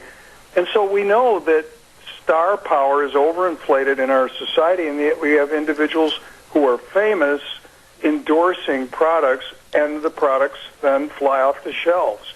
And so they have power. The other thing, of course, is unlike the rest of us, when these people speak, they're able to get the entertainment press to print what they say, and then the rest of the press picks it up if it's political, and now using the social media, they get their words spread around. So it's just a reality, but sometimes, people do need, on a regular basis, it has to be pointed out that somebody like, Katy Perry, who's gotten very political, that these people are not qualified, and in most cases are not even well informed. They don't have the slightest idea what they're talking about, but yet they have an influence, and especially on young people, they have an influence, and they change attitudes and beliefs. Let me ask you this, and you've always been a straight shooter on this program. I was really alarmed in the last couple of days when I heard that Mandy Patinkin, one of the stars on the show Homeland, came out and said that they are going to change the characterization and the personality of Islam and Muslims on their television show Homeland. They're going to soften their approach, and they are literally going to change and transition the writing of the show to blame white men in government. What are your thoughts on this? Well, Showtime in particular, they've gotten away with it in this last season. The main character in the show, played by Claire Danes, she's left the CIA and works for an advocacy group, I kid you not, to prevent Islamophobia. That's the plot. I mean, the show, to me, by all rights, is not entertaining anymore and should just take a dive and bomb. I think they've been able to keep some of the continuing plot lines, so they did okay in this last season. But, I mean, this idea of, and this is, by the way, we live in a society where we forget Hollywood is in charge of the content of entertainment. And so what you're pointing out that Mandy Patinkin is talking about is the writers of so many shows now are taking the shows and embedding it with propaganda. And because they're so virulently against Trump and anything he does, they have these Trump-like characters that come into the show. But yeah, that Showtime has already transitioned to that, and it fits with the Hollywood community's view of the world. Where the real problem in our society is Islamophobia. It's not radical Islamic terrorism. It's Islamophobia. And it's as if, and we talk about being ill-informed, it's as if they have zero idea about what's been going on in Europe and what this kind of strange left-wing mispriority approach has done. Literally, it's at a point where we see countries and their cultures in a state of absolute destruction, and what used to be a pleasant and safe lifestyle doesn't exist anymore in places that we wouldn't even believe, like Sweden and Germany. And so they want to bring that here, and they want it to be our priority to be to eliminate Islamophobia. Give me a break. James, in Hollywood or down on the left coast where you reside, what is the general feeling like for people like me, if there is anybody on the radio down there, television, newspaper, whatever, that speak out about Islam, that speak out about the dangers and worries of Sharia law, that speak out about the hazards of the Islamic and Muslim movement trying to come in and not just come into the country. They want to basically take over and change the rules, if you will. Why is there such a non-caring attitude about changing the structure of the greatest country ever in the history of the world? Well, first of all, we're talking about people and individuals that live in an insular community that right at the moment has been sheltered from what's going on in other parts of the country, what's going on where, we know that in Europe, but there are places in the United States that have these no-go zones, and where we see, for example, in England, where there have been judges that have been using Sharia law in local courts, and see what has happened. I mean, London is now called Londonistan or whatever it's called because they have a Muslim mayor, and but I think what it comes from is that Hollywood aligns itself with the same sort of group of special interest people, and it revolves around these pockets of issues that they hold sacred: same-sex marriage, abortion on demand, a belief in global warming and extreme environmentalism, and a real ignorant form of pacifism. And this has been around Hollywood for a long, long time. If you remember, the actor Paul Newman, legendary actor and a good guy, was out there advocating a nuclear freeze, a unilateral disarmament of the United States, and continuing to do that even after Ronald Reagan was elected. It's a view of the world that believes in unicorns.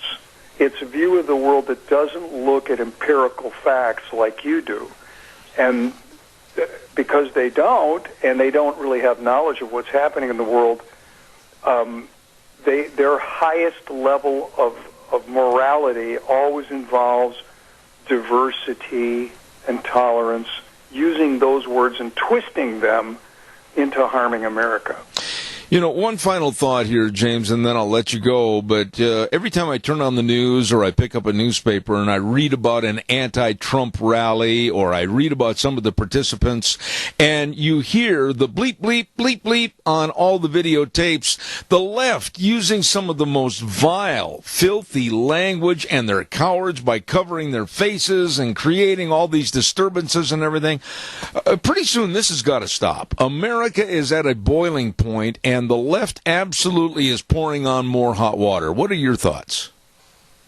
No, I mean, you see the imagery of this latest protest, which ostensibly was about Donald Trump's tax returns, and you see people, they look like they're dressed as ISIS. Yeah. They have their faces covered, and there's something about, ISIS did that in great part so that they could engage in atrocities and stay anonymous. And these people are doing that too. I think it's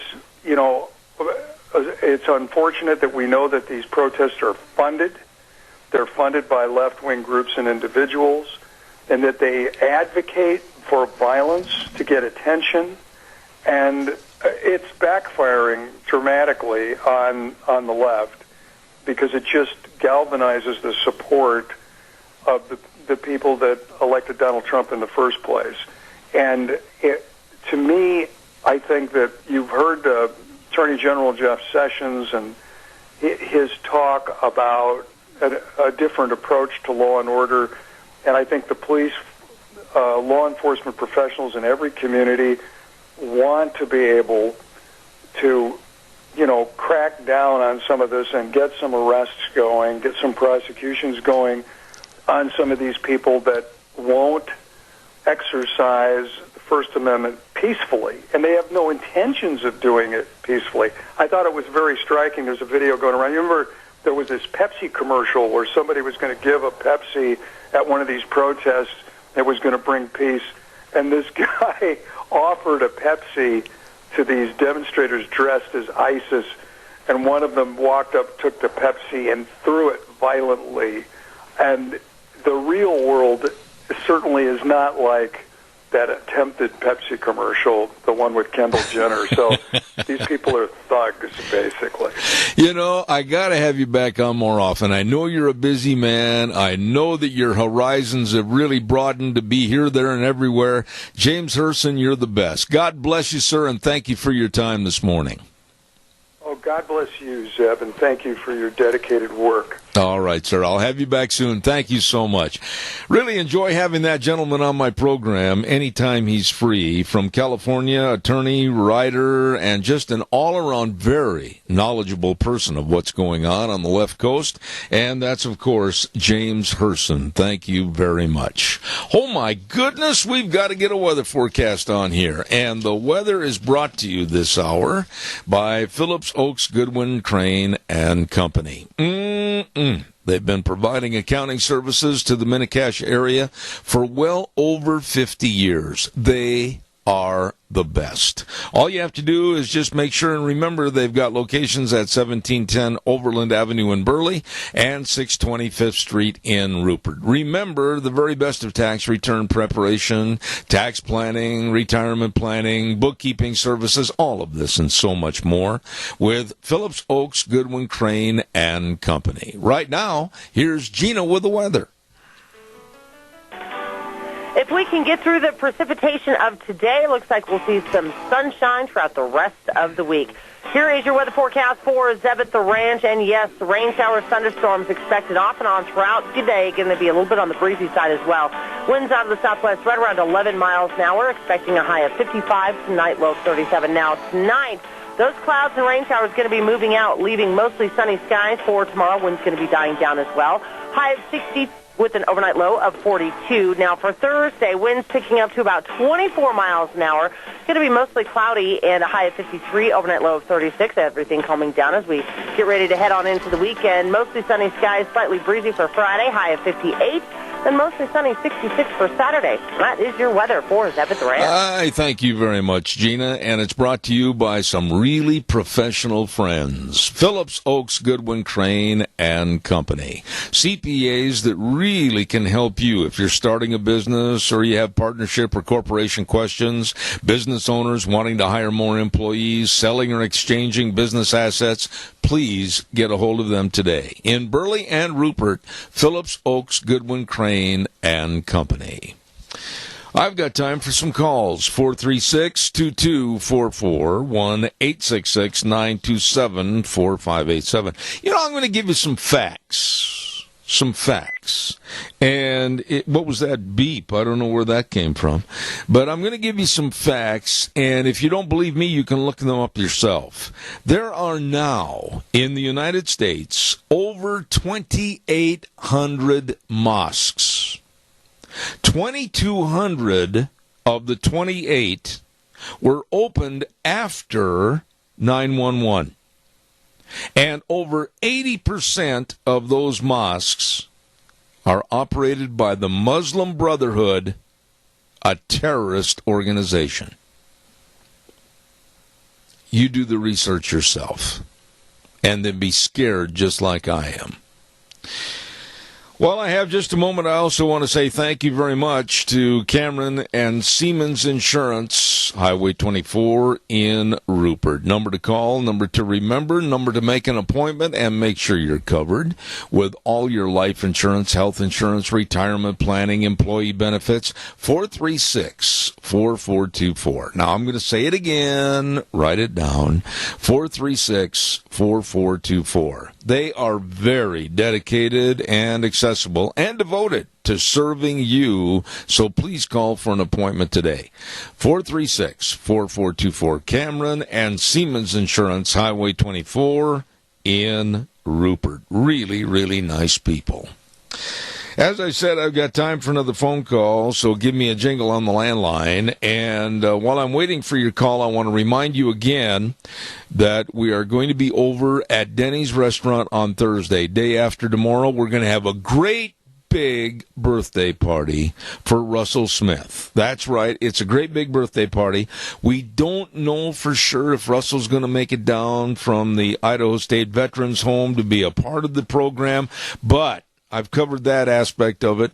We're going to have the whole thing videotaped and soundtrack taped, and we're going to send the entirety to Russell up in Pocatello. So bring your cards and your well wishes for Russell. We're going to have a great big birthday cake there. We're going to have a salute to our veterans. I mean, come on. Be a part of it at Denny's Restaurant, America's Diner. That's going to be on this Thursday at 11:30. And we want to also say a big thank you to Smith's Foods, Hanson Mortuary, and Stokes, and Doug Martin. My goodness, all of them helping with our door prizes. Going to be a lot of fun, and we certainly hope you're going to be there with us. So put that on your calendar. Must be there at 11:30 on Thursday for the great big lunch bunch and our salute to Russell Smith for his 92nd birthday at Denny's, America's Diner, 611 Overland in Burley. Oh, my goodness, Ag Express is looking for drivers. Ag Express is looking for you. My goodness, you better call Dale and Paul at 438-8886, Alan in Twin Falls at 731-2495, and Russ in Burley at 431-7175. They're looking for full and part-time drivers, retired folks. Hey, they'd love to have you working 2 or 3 days a week, whatever works best for you. And they've got new and maintained equipment, vacation schedules, benefit programs. What are you waiting for? Ag Express is looking for drivers. Ag Express is looking for you. All right, time for one more quick call. Please give me a jingle on the landline at 436-2244, 1-866-927-4587. What we've got coming up this next hour is Dr. History will be here in the studio, and that program, that segment, I get calls and comments, and people stop me on the street every day, every week. I love that Dr. History. Well, thank you very much. And then at 10:32 this morning, we're going to be visiting with Senator Kelly Anthon about a great big town hall meeting at the Wilson Theater to discuss repairs and improvements to the Rupert City infrastructure. So that'll be coming up at 10:30 this morning. Wheels, I got a question. Did any of the dials or anything change? All of a sudden, everything's a lot different on the sound. It's coming through a little bit fuzzy. No, I haven't really changed anything over here. Okay, well. It might be just, because of the frequencies and the weather. All right, well. You had said they were working on your... Yeah, that was yesterday, and then there was no change to our system, but I just thought I'd ask you. We're not going to get any more rain today, are we? Please say no. Gina says it's kind of up in the air. Well, that's where the weather comes from, is up in the air. I asked her this morning, and she said it will be off and on. It looks like there's sunny skies outside right now, so okay. I'm hoping that it all just kind of passes through. Well, lo and behold, Bigfoot is alive and well and has just tread upon my carpet. He's here for the next half hour, Dr. History. We're going to turn this back over to Wheels right now at our main studios and listen to the big boys at CBS. We will be back in about 7 minutes with more of Zeb at the Ranch. Wheels, take it away. Oh, and away we go. Good morning. Zeb at the Ranch, hour number 3, and I'm Zeb Bell with our major sponsor, your Magic Valley Les Schwab Tire Centers, all 7 locations serving you with a big spring tire sale, and also some of our great advertisers like Western Waste Services, always at your disposal. You give them a call, 734-6969. Dr. History is right around the corner, so don't go away. We're going to have that momentarily. And by the way, too, don't forget Lennox, along with Ramsey Heating and Electric, offering rebates on qualified Lennox home comfort systems, gas furnaces, air conditioners, heat pumps. You and your family will enjoy the comfort. Call them at 678-0459. Ramsey Heating and Electric and Lennox, saving you money.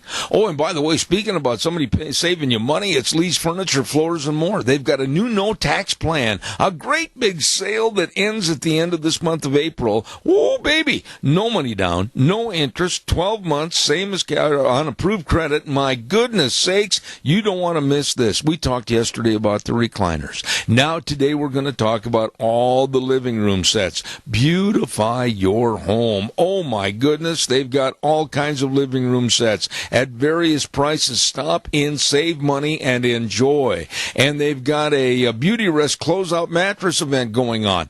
All of this and more at Lee's Furniture, Floors, and More. 459 Overland in Burley. You stop in and see them today. Right now, it is time for Dr. History, and Dr. History brought to you by Minnecasia Sales, 1321 East Main Street in Burley, right across from the airport. Zach and the whole crew serving you, and they sponsor Dr. History, and here he is. Good morning, Zeb. How you doing? I am good, my friend. You know, you really hit a home run the last couple of weeks talking about cattle drives and food and how the old mushy and wishbone would really come at you with a knife if you brought a horse and tied it next to his wagon. What are we going to talk about this week? Well, probably the second most dangerous thing from offending the cook. Stampede. Oh, so yeah. Now, actually, 2 years ago, we did a show, and if you want to, listeners would like to listen to that, it's called Quicksand, and that was about the cattle drive that would get caught in quicksand. And so just go back on iTunes or my webpage, and it's on May 5th, 2015. Really? And they'll be able to listen to the story about the quicksand. So, okay. So anyway, but today, we're going to continue on. This guy's name is Andy Adams. And again, the name of the book is called The Log of a Cowboy. So listeners that want to read the whole thing, this is a great book. Mm-hmm. So here we are. It's 1882. And this is Andy's words. You know, and I mentioned that, but he says, our route now led northward through what were then the two largest ranches in Texas, the Running W and the Laurel Leaf. Have you heard of those, Deb? The Running W I have, but not the other one. Anyway, these sent more cattle up the trail than any other ranch. In fact, it's so big, he said, we were nearly a week passing through their range. Oh, my. So that's kind of like the King Ranch down in South Texas. Yeah, but he says, on reaching the Santa Gertruda Ranch, we learned that 3 trail herds of over 3,000 head each had already started on these two, and 4 more were to follow. So that's a lot of cows. Yeah, and you said Santa Gertrudis Ranch? Right. That is, I think, the King Ranch. Oh, okay. They were the first to start that breed of cattle. Yeah. So anyway, so they've got Andy and his crew. They have 3,100 cows, a little over 31,000 or 33,000. Anyway, he says, so far we have been having a splendid luck in securing water for the herd once a day at least, and a lot of times 2 or 3 times a day. Yeah. He says our herd was becoming well trail broken by this time, and for range cattle had quieted down, and they were docile and easy to handle. Now, so far. Yeah. Now, stampedes were generally due to negligence in not having the herd full of grass and water on reaching the bed ground at night. You know this, if they're fed and watered, they're okay, usually. Yeah. So, unless something happens. Yeah, we're going to get to that. And he says if care has been used for the first few weeks in properly breaking the herd to the trail, but hunger... And that wasn't easy, by the way. Yeah, I'm sure that it was... It was tough. Yeah. But hunger and thirst are probably responsible for more stampedes than all other causes combined. Really? Yeah. So it's the unexpected, to which, of course, cannot be guarded against. A stampede is the natural result of fear, and at night or in just light mountain light, when it's just dusk. But he says a flash of lightning or a peal of thunder, the stumbling of a night horse, or the scent of some wild animal would in just a moment's time have this frightened herd. So it would just spread through the herd. It would start with a few and just spread through the herd and throw them into a panic. Yeah, and they'd take off, and that was it. So amongst the thousands of herds like ours, which were driven over the trail during its brief existence, none ever made the trip without encountering more or less trouble from, they call them runs. Yeah. Stampede or runs. Yeah. So they all had it at one time or another. They knew it was coming. So frequently a herd became so spoiled in this manner that it grew into a mania with them, so that they would stampede at the slightest thing or nothing. So does that make sense, that the whole herd would be so, fidgety or spooky that they would just start running for no reason? Well, you're talking about in the days of the Old West, these cattle were not your Hereford cattle. They weren't your Angus cattle. No. They were cattle that were out of the brush, literally wild Mexican cattle. Yeah. And I can imagine that their personalities were either to fight or run. And if you were a cowboy in one of those, you knew that you were going to have trouble the whole way. Amen. So, but he says we were beginning to feel a degree of overconfidence in the good behavior of our herd, when one night, during the 3rd week out, an incident occurred in which they displayed their running qualities to our complete satisfaction. Running qualities? Yeah. So he says it occurred during our guard, and about 2 o'clock in the morning. Mm-hmm. The night was an unusually dark one, and the atmosphere was very humid. After we'd been on guard possibly an hour, the other guy with him was named John Officer. Okay. He says, John Officer and I riding in one direction on opposite sides of the herd, and a guy named the Rebel circling in the opposite. Well, John Officer's horse suddenly struck a gopher hole with his front feet, and in a moment, the horse and rider were sprawled on the ground. Oh, boy. So he's down. Well, the accident happened, but just a few yards away from the sleeping herd, which instantly came to their feet. And they were off like a flash. I mean, they were up and gone. What happened to him? What happened to the He guy? got back on his horse. Oh, he was I able see. to get back on. I see. And Andy says, I was riding this one horse he really liked. It was the first one that he'd picked out of the herd when they chose their horses. And this was a big black that he really liked to have underneath him. Yeah. So anyway, he says, I had to use my spurs to keep clear of the onrush because they're coming at him. Fortunately, we had a clear country near the bed ground, and while the terrified cattle pressed me close, my horse kept the lead in the rumbling which ensued. Now, wait a minute. He was trying to point these cattle, in other words, get in front of them and lead? Not yet. Right now, he's just trying to get out of their Trying way. to get the heck out of Dodge City. I see. He says, I was not alone by seeing several distinct flashes from six-shooters. Realizing that I also had a gun, fired several times in the air in reply.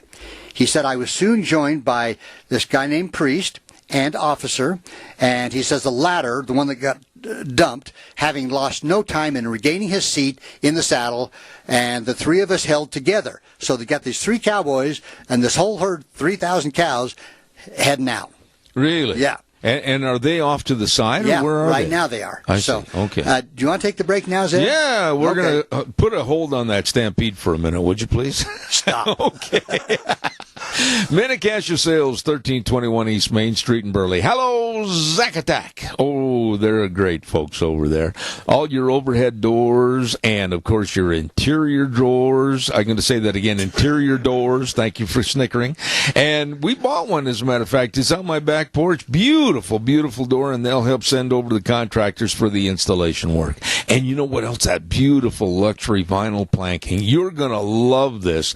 Carpet deals, all the Tartar Farm and Ranch gates and panels, everything at Minnecasia Sales. 1321 East Main Street in Burley. Number to call, 878-2091. Zach and the crew at Minnecasia Sales. And right now, fast forward to the Stampede. So here we go. We're on the run. The wagon was camped about 200 yards from the bed ground, and so the herd had there was enough noise that it warned the boys who were asleep back at camp. So help would come to us as soon as the men in camp could reach their horses, and realizing the wide front of the running cattle, so they were spread out, not just in a single file thing. So the guy named Priest and the other guy named Officer to the left and myself to the right, they were on each side of the herd at this point, okay? And to point the leaders in order to keep the herd from splitting or scattering. And then another rider came into the center, which to me sounds very dangerous. This guy was not, his pay grade wasn't high enough. It wasn't. So he's in the center trying to keep them. He's running with the cattle. With the cows. Inside the herd. Yeah, and he said, Andy says, I soon gained the outside of the leaders, and by dropping back and coming up the line, pointed them into the best of my ability. In other words, just trying to get them to go straight or whatever. Yeah. So he says, I saw a succession of flashes like fireflies, which told me the boys were coming to our assistance. So they're shooting their six-shooters. Yeah. So that's kind of a signal, to know that, we got guys out here helping. Right. So you shoot a six-shooter off my horse, and I guarantee you're going to find yourself in Jerome County. Well, and he says, running is not a natural gait with cattle, and if we could only hold them together and prevent splitting up, in time they would tire, while the rear cattle could be depended on to follow the leaders, and all we could hope to do was to force them to run straight. And in this respect, we were succeeding splendidly, though to a certain extent, it was a guess in the dark. Now remember, this is 2 o'clock in the morning. Yeah, and you know what you just mentioned about one of the guys that was riding herd that night, his horse at a walk stepped in a gopher hole and went down. Can you imagine going full bore 35 miles an hour? Yeah.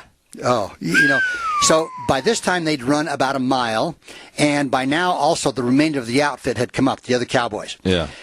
And he says, we deflected their course for a few moments. A dozen men, however, can cover but a small space, and we soon realized that we had turned only a few hundred head, for the momentum of the main body bore steadily ahead. So they turned some cows, but others kept going, So Andy says, stretching out our line until there was a man about every 20 feet, we threw our force against the right point and lead in the hope of gradually deviating their course. In other words, at this point, they're trying to turn the herd. I love the words, in the hope. Yes. So, and he says, for a few minutes, the attempt proved to be successful, but the cattle went through between the riders, and we soon found a portion of our forces on either side of the herd. So now they're splitting up all over the place. Oh. So now he says, the 5 or 6 of us who remained, we circled the front of the herd. So they did kind of get in front of them. Yeah. So, and it took them, this was their third attempt, but it says the same tactics in our efforts to turn the stampede. We were attempting to turn them slowly and on a much larger circle. Okay. Now suddenly in the dark, we encountered a mesquite thicket into which the lead cattle tore with a crashing of brush and a rattle of horns that sent a chill up and down my spine. Now, you're on a horse, Zeb. Yeah. Cattle are crashing through this mesquite. This isn't good. Where do you go? I'm going to the Holiday Inn. So, but Andy, he says, but there was no time to hesitate, for our horses were in the thicket. And this is in the dark. Yeah, in the dark. Yeah. And with the herd closing in on us, there was no alternative but to go through it, every man for himself.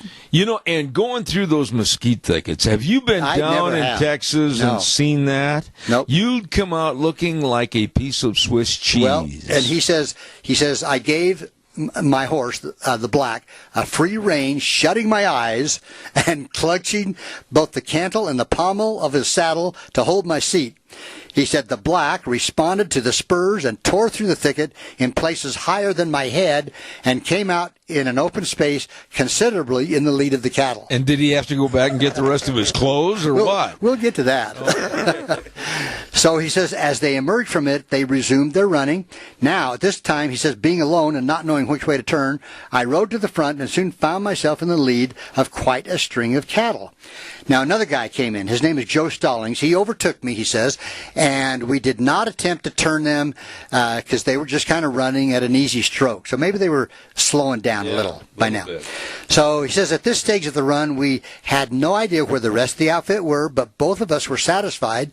The herd had scattered on leaving the mesquite thicket and were possibly then running in half a dozen bunches like the one we were with. Now, these are 3,000 head. Yeah, and so now they're spread out into groups of cows. Yeah. Okay. Yeah. So, and you got these men out there trying to follow them. So, anyway, he says there were about 50 or 60 big steers in the lead of our bunch, and he says with our 6 shooters shooting into the ground in their faces, and we were rewarded by having them turn tail and head the other way. So they finally got their herd turned back. Okay. Yeah. He says we soon had a mill going, which kept them busy and rested our horses. Once we had them milling, our trouble as far as running was concerned was over. For all the two of us could do to hope for was to let them exhaust themselves in this circle. So now they've got them going in a circle. Yeah. So at least they've got them contained. All right. He says it then lacked an hour of daybreak, and all we could do was to ride around and wait for daylight. In the darkness preceding dawn, we had no idea of the number of our bunch. So they don't know how many they've got. Now, by dawn, a heavy fog came in. Oh, you really got a good story here. Yeah. So darkness, and now it's fog. And so he says, as the light of day brightened, we saw them quiet down and go to grazing as though they had arisen from the bedground. It was over an hour before the fog lifted sufficiently to give us any idea as to our whereabouts. Now, Stallings and myself rode, firing a number of shots in the hope of getting an answer from the outfit, but we had no response. I mean, that was their signal, where's... Whoa. You would think that the firing of the pistols at that point would cause another problem. You would think that, but... that they've got to figure out where the other herds are somehow, the other cowboys, and which way to move their herd. Yeah. So, anyway, they had no response, and he says we could not determine our location, whether we'd run east, west, south during the night. They didn't know where they were at this point, so they didn't know which way to head their herd. He says all we did know for certainty was that we had between 600 and 700 head of cattle. Stallings had lost his hat, and I had one sleeve missing, and both outside pockets torn out of my coat, while the mesquite thorns had left their marks on the faces of both of us. I can't even imagine. I've seen that stuff, and how thick they are and everything, and to run through their full bore, you got to be a homicidal maniac. Well, and Stallings had some shaps, leather shaps. Yeah. And he made the comment he'd had them for 10 years, and this is the first and only time that they came in handy, keeping his legs from getting just ripped I meant to say suicidal maniac, not homicide. Well, you're going to kill somebody else by telling them to go there. Yeah. So anyway, he says, with a cigarette for breakfast, I left Joe to look after. I left Joe to look after our bunch. After riding several miles, I sighted the band of cattle, and on overtaking them, found two of our boys holding about half as many as Stallings and I had. So now they're up to about 1,500. Yeah. So maybe half. Okay. So he says I rode off again, and it was soon on the trail of another herd that he come across, and the signs left by the running cattle were pretty easy to follow. As you can imagine. So at this point he rode up to a kind of a little hill, and on reaching it, he made out a large band of cattle, and at that point he also saw the chuck wagon. Oh, that's what I'd want to see. Yeah. Well, you're going to... okay. Anyway, he rode for the herd, and he found they had about 1,200. So now we're getting pretty close. If you're at 15, you're at 27. Yeah. Okay. So at this point, he said, I was badly in need of a change of mounts. Now, keep in mind, he'd been on this black horse since 2 o'clock in the morning, riding hard. Old black. So, Anyway, he says we came up, we rounded in the horses as best we could. We all took fresh mounts and were ready for orders. And he says, this was my first trip on the trail, and I was hungry and thirsty enough to hope something would be said about eating. Okay, but that seemed to be the last idea in our foreman's mind.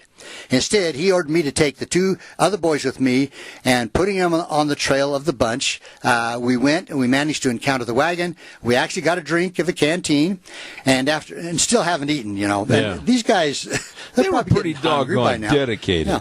So he says after riding a mile or so together, we separated. We throwing two bunches together of cows. We soon sighted the main herd and saw across to our right about 5 miles distant, two of our men bringing in another bunch. So these are scattered over like 20 miles. Now, what did they figure the percentage of loss was on these cattle drives? I've read it's like 10 to 15%, right? Well, I'll get to that because they're going to make a count. Okay. I know we're getting close on time here, but in an emergency like this, our foreman would never give a thought to anything but recovering the herd. He says our comfort was nothing. Men were cheap, but cattle cost money. There you go. He says we reached the camp about 2 o'clock. Found the outfit cutting out range cattle, which had been absorbed into the herd while they were running. Oh, yeah? So there were, spares out there, so to speak. Anyway, there were no orders for a change of mounts, to say nothing of food and drink. Several hundred mixed cattle were in the herd, and after they'd been cut out, we lined our cattle out for a count. The count showed 16 short of 2,800, which left us yet over 300 out. Mm-mm. But good men were on the trail, and as we'd been on our saddles since 1 or 2 o'clock in the morning, it's needless to say to add that our appetites were equal to the spread which our cook had waiting for us. Really? He had food ready. Dinner was quickly over. Fresh horses became the order. Leaving orders for the outfit to drift the herd, we started in search of our absent men. Well, after reaching the trail of the missing cattle, they were within a mile of us. And anyway, he says we cut out the range cattle, counted, and with nothing now missing. Wait, they had all of them. Nothing? No. That's they had unbelievable. And they returned to the herd, and they figured that they had run about 20 miles. That's like from here to Oakley. Or a little bit more, yeah. And but when you stop and think about it, how many times did they say that an average trail drive from like South Texas up to Sedalia, Missouri or something, how many times did they have these stampedes? As I mentioned in the beginning, some at least had one. Oh, at least one. Goodness. And probably more. Yeah. But anyway, he says, we reached the Tascosa River after holding the cattle on the water for an hour. We grazed them the remainder of the evening. Every precaution was taken to prevent a repetition of the run. He said, we went into camp that night, and the next morning they continued on their way. But just on a sad note, there are stories about guys that do get caught in a herd and lose their horse, and they would not find anything but pieces of the saddle of the man. I mean, it's there. Well, you can imagine 1,000 cows running over you. There wouldn't be anything left. Absolutely. And luckily, they didn't lose any men at this time. So, wow, pretty scary stuff. Yeah. Excitement, but. You want to be a cowboy. So go to that story on quicksand, and that's the kind of the next story, May 5th, 2015, and you can read about Andy and the quicksand. Okay. Wow. I enjoyed this little series. What are we going to do next week? That's a great question. Thank you. That's why I asked. Listen, Dr. History, don't leave. I got to visit with you for a second. Outstanding job this morning. Thanks, Dr. History brought to you by Minnecasia Sales, 1321 East Main Street in Burley, right across from the airport. Zach and the entire crew serving you. You stop in and see them today. Minnecasia Sales.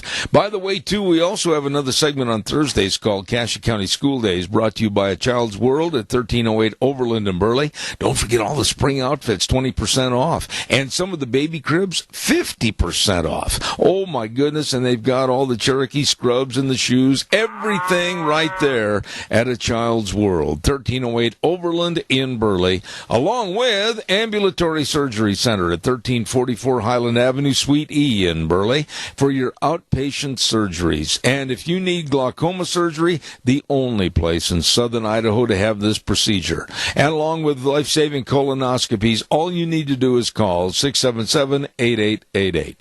Along with the Ambulatory Surgery Center, A Child's World, bringing you school days in Cassia County. Right now, we're going to send it back over to our main studios for the break at the bottom of the hour. We'll be back in about 3 minutes.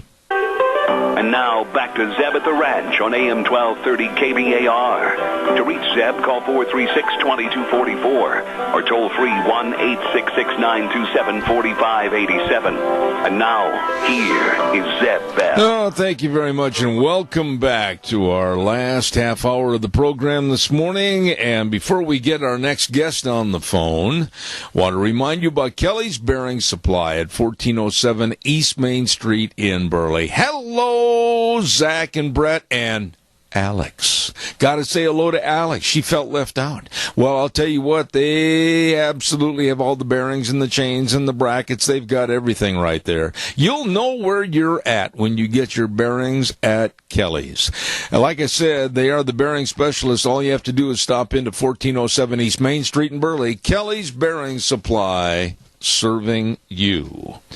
Right now, we're going to visit with a very good friend of mine, and I have the utmost respect for him and what he does as an Idaho senator, but he's putting on another hat here this morning, and we're going to talk to Senator Kelly Anthon about a big town hall meeting that's going on at the Wilson Theater on Monday, April 24th. Good morning, Kelly. How are you?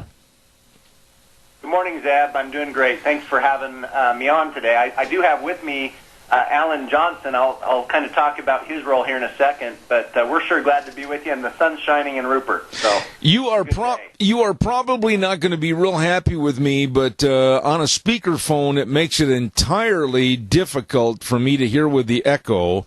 And so if we could just go ahead and go with the handheld and talk and go that way, I'd appreciate it, Kelly. How's that? Is that that is so much better for me to hear, and it comes across a lot better, too. Give us a little background. I know that Alan Johnson is there with you, but give us a little background as to the necessity of having this town hall meeting. Well, okay, Zeb. Yeah, so there's a town hall meeting in Rupert. It's going to be held on April 24th, Monday, at 7 p.m. at the Wilson Theater. The purpose of the meeting is really to discuss with the members of the residents of the city of Rupert how we're going to tackle our infrastructure problems in the city, and some proposals that they've looked at, the city council's looked at, and also a bond election measure that's going to be on the ballot in May that's meant to deal with a lot of these infrastructure problems. The primary issue that's going to be discussed is how we're going to tackle our road problems in the city of Rupert. Zeb, if you don't mind, I'll just kind of give you a little background of my history with the road issues. Sure, please do. Please do.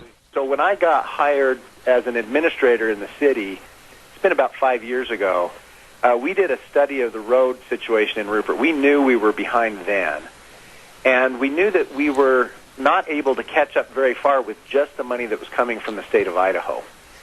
And so at that time, we looked at things and we evaluated how much money we were spending on roads, realized it wasn't enough, and our first kind of approach to it was to say, hey, we need to tighten our belt, redo things in the city of Rupert and get more money for roads. So to give you a flavor of this, what we did was we've actually reduced the number of employees in the city from about 82 to 64, something like that. So we reorganized the city, combined departments. We had people that left the city we didn't rehire. It was mostly through attrition. And we got lean and mean. And then what we did is we were able to double the amount of money that we were putting towards roads. And when I say double, we're talking about $200,000 in road maintenance a year is what we're spending in Rupert. And at that time, based on the $200,000 that we were going to spend, we realized that we would be about 8 years trying to catch up. This was 5 years ago. And we said, okay, well, let's just go after it. We'll tackle it. We'll try to get grant funding. We'll do, try to find efficiencies, partnerships, whatever we got to do. Let's get these roads fixed. It won't surprise you to know that since we've had the winter that we've had to completely reevaluate this entire approach because the amount of money that we have to spend hasn't really changed. But we now realize we have $2.4 million of road damage to repair in the city of Rupert now. Wow. We're hoping that the FEMA money will come in. That'd be about $400,000. We'd still have $2 million worth of repairs. And so now you do the math on that, and you realize we're at least 20 years behind in road maintenance. And the roads are literally falling apart in some of our neighborhoods. And where this conversation really took hold in the city of Rupert is, interestingly enough, in a committee meeting about the city square, the Rupert Square. And so, just to give you a little flavor of this, Zeb, the reason why I'm talking about this morning is because the mayor appointed a committee, and they called it the task force, and Alan Johnson, who's here with me, he was on that committee. And the point of the committee was to look at the Rupert Square and figure out how, over time, we could develop a plan to keep it up, make it look good, keep all the infrastructure there going right, and operating under the realization that really the heart of Rupert is the Rupert Square, and everybody knows that. So after the planning on the Rupert Square got done, and we saw the price tag of what it would cost to fix up the square, that's where we really got into a real serious conversation about what are the priorities in Rupert. And we realized you can't spend money in large amounts on the Rupert Square when we have so many potholes in town. Mm-hmm. And so what this town hall meeting is about is the plan that the city is proposing to go forward to kind of deal with all the issues, including water issues and wastewater issues, streets, and then also to touch on fixing up our senior center, which is in need of repair, and also the Rupert Square. So, Kelly, if I understand the situation, what you have done on behalf of the city of Rupert is basically categorized or enumerated the importance of the issues like 1 through 10 or whatever, and highlighted how much they're going to cost, what it's going to take to fix them, etc., so the public can understand at this meeting? Well, that's right. This is about priorities. So we've now done a road study, and there are brochures at City Hall if someone wants to go pick one up and take a look. But you'll see the infrastructure priorities. And then also a real good discussion on Monday night of what are our options to pay for it. So, for example, Zeb, if you have a problem with your water system, which we do, the typical way to pay for the water system repair would be to raise your water rates. And we just went through a big water rate increase in Rupert because we've been in the middle of a water fight, as you probably well know, with between groundwater, surface waters, and fish farms and so forth. And it's cost us a lot of money to keep the water running in the city of Rupert.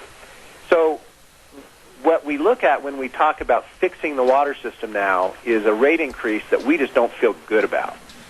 We don't feel good about raising our water rates to the extent that it would take to fix the water system problems, if we can help it. And so that's why what they're proposing is a little bit different way to go about this, which would be a general obligation bond.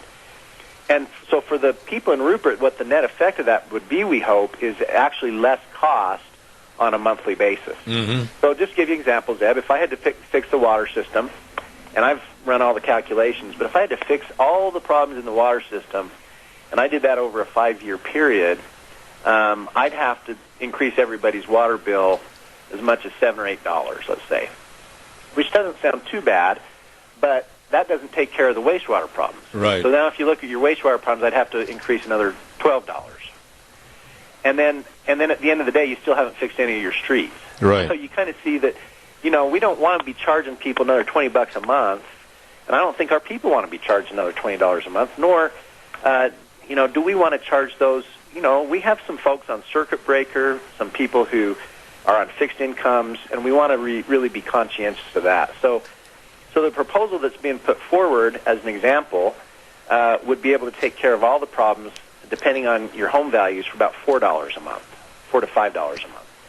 So this is complex stuff, and that's the point of the meeting, is to invite people to come and talk about these needs, talk about the Rupert Square, talk about how we really as a community ought to be paying for things, and making sure that we at the City of Rupert, both in administration, also with the council and the mayor, are doing the things that people want us to do in the way they want us to do them. Let me ask you and Alan both this question, and I really don't have a dog in the fight over there in Rupert as far as living as far away as I do, but I'm trying to bring out as much information on this as possible. What do you do to protect yourself on the increases of costs on a per annum basis until all of this is taken care of? Well, Zeb, that's a great question, and I think the answer to that is this proposal for a geobond is part of that thinking. Because if we were to say, let's slowly repair the roads, like I said, over 8 years or 10 years or whatever it takes, 20 years, your planning has to take into account that there's going to be severe inflation. Right. And also that during the time that you're waiting to fix the roads, they're decaying. And so there's a real possibility that if you don't mind your business, you'll never get the roads fixed. When the thinking with a GO bond election is that you get the money up front in a lump sum, and you fix everything that you can as fast as you can, and then you preserve that over time. So, yeah, to be honest with you, Zeb, there's no easy solutions to this stuff, but time and money are a factor in all the thinking you have to do. One of the things that Rupert did here in the last couple months is they finalized their strategic plan. So if there's anyone in Rupert that's interested, I'd be happy to visit with them. We've got a 15-year plan to how to move Rupert forward, take care of our infrastructure needs, and that was a plan that we involved the community a lot.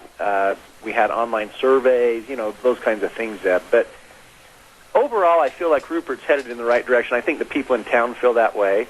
And this is just a next step, next kind of thing we're putting in the public to ask them how they'd like us to proceed. Okay. Now let's get Alan on here for a minute. My goodness, he's been sitting there like he's mummified. Alan Johnson, how are you this morning? Good morning, Zeb. How are you? I am great. What's your part in all this? What's your official title and capacity? Well, Zeb, I'm on the Rupert 4th of July committee, and you and I have sat in the park couple of times during the 4th of July talking about how great our celebration is. And I guess it was about 5 years ago now, I represented the 4th of July committee and came to the city. We were concerned about some of the, infrastructure in the square, in particular the Rupert Fountain area. And we were urging the city to take a look at it, and in the process of doing that, we came to the realization that it's not just, the fountain area that needs some help, and it's kind of like one of those projects around your house. Once you dig into it, there's all kinds of issues, including electricity and, our sidewalks that are in bad repair in the park, and it just kind of became obvious that we couldn't just tackle, the fountain on a standalone project without addressing everything at the same time. So we've been working as a committee for about 2.5 years with a landscape architecture firm out of Boise, and trying to develop at least a master plan for getting the square back into good order and something that we can all be proud of. Alan, is it safe to say that inaction or no action is going to end up costing the residents of Rupert a lot more money? Well, I think so, and as Kelly stated, if you're from Rupert, the thing that kind of identifies us across southern Idaho is that park that's in the middle of our downtown shopping district, and it's ironic that a lot of the malls today that are being built, they're designed just exactly like the Rupert Square currently exists, with a beautiful green space in the middle. And I think that it's a hard thing to take an attraction like that and pause for maybe 12 months to fix all the things that are wrong in the park and that need to be updated so we can go for the next 50, 60 years. But I think we're at a point where we need to really consider that, and safety on the sidewalks. Every year we have somebody that stumbles, on one of the heaved sidewalks because maybe a tree got planted in the wrong place, and we don't currently have any restroom facilities that are really close to the park, so we're looking at how to address that. And also, the thing that I originally came to the council about is we feel like the fountain in the middle is a little bit aged and is not looking so sharp, and we think there's a better way to make that look better.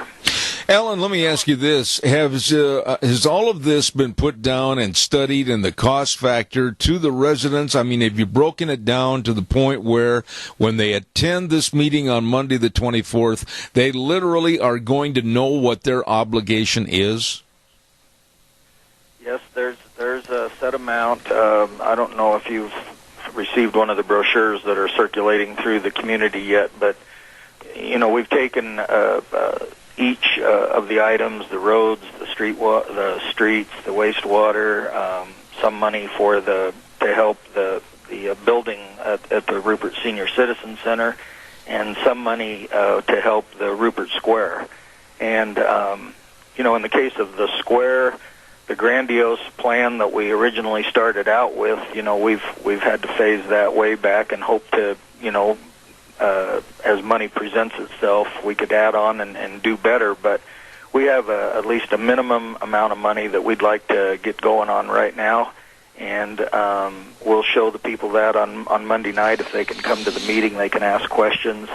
And then as the process gets going, if we can, acquire some additional donations, we can take some of the features that we've talked about and also add the donated money and make them better. But the nice part is that the legwork's all done. The city has a roadmap for how the square would look when it's finished, and the pace with which we're able to do it is certainly allocated in the money that we're asking for. All right, let me ask you real quick because I'm running out of time here. This is called, and correct me if I'm wrong, the General Obligation Bond Measure. And when are you going to start the ball rolling as far as having an election and finalization of what the citizens think of this idea? Okay, well, the election itself is scheduled now for May the 16th. And you have to be a resident, of course, within the city of Rupert to be a voter in that. And then, maybe more importantly, the informational part, so people can get their facts and ask their questions, is next Monday evening, April the 24th. Right. And that's at 7 o'clock in the evening at the Wilson Theater.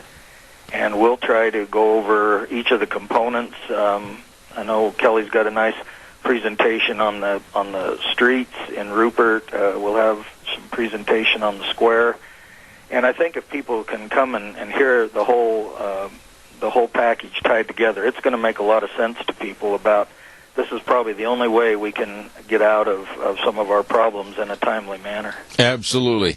Once again, this meeting is going to be next Monday, April 24th at 7 p.m., a town hall meeting at the Wilson Theater to discuss this general obligation bond measure.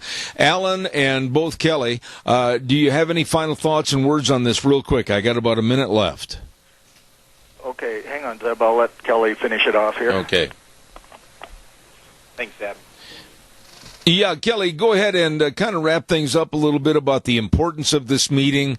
I just reiterated the time next Monday, the 24th at 7 p.m. at the Wilson Theater. But your final thoughts on this before I have to go.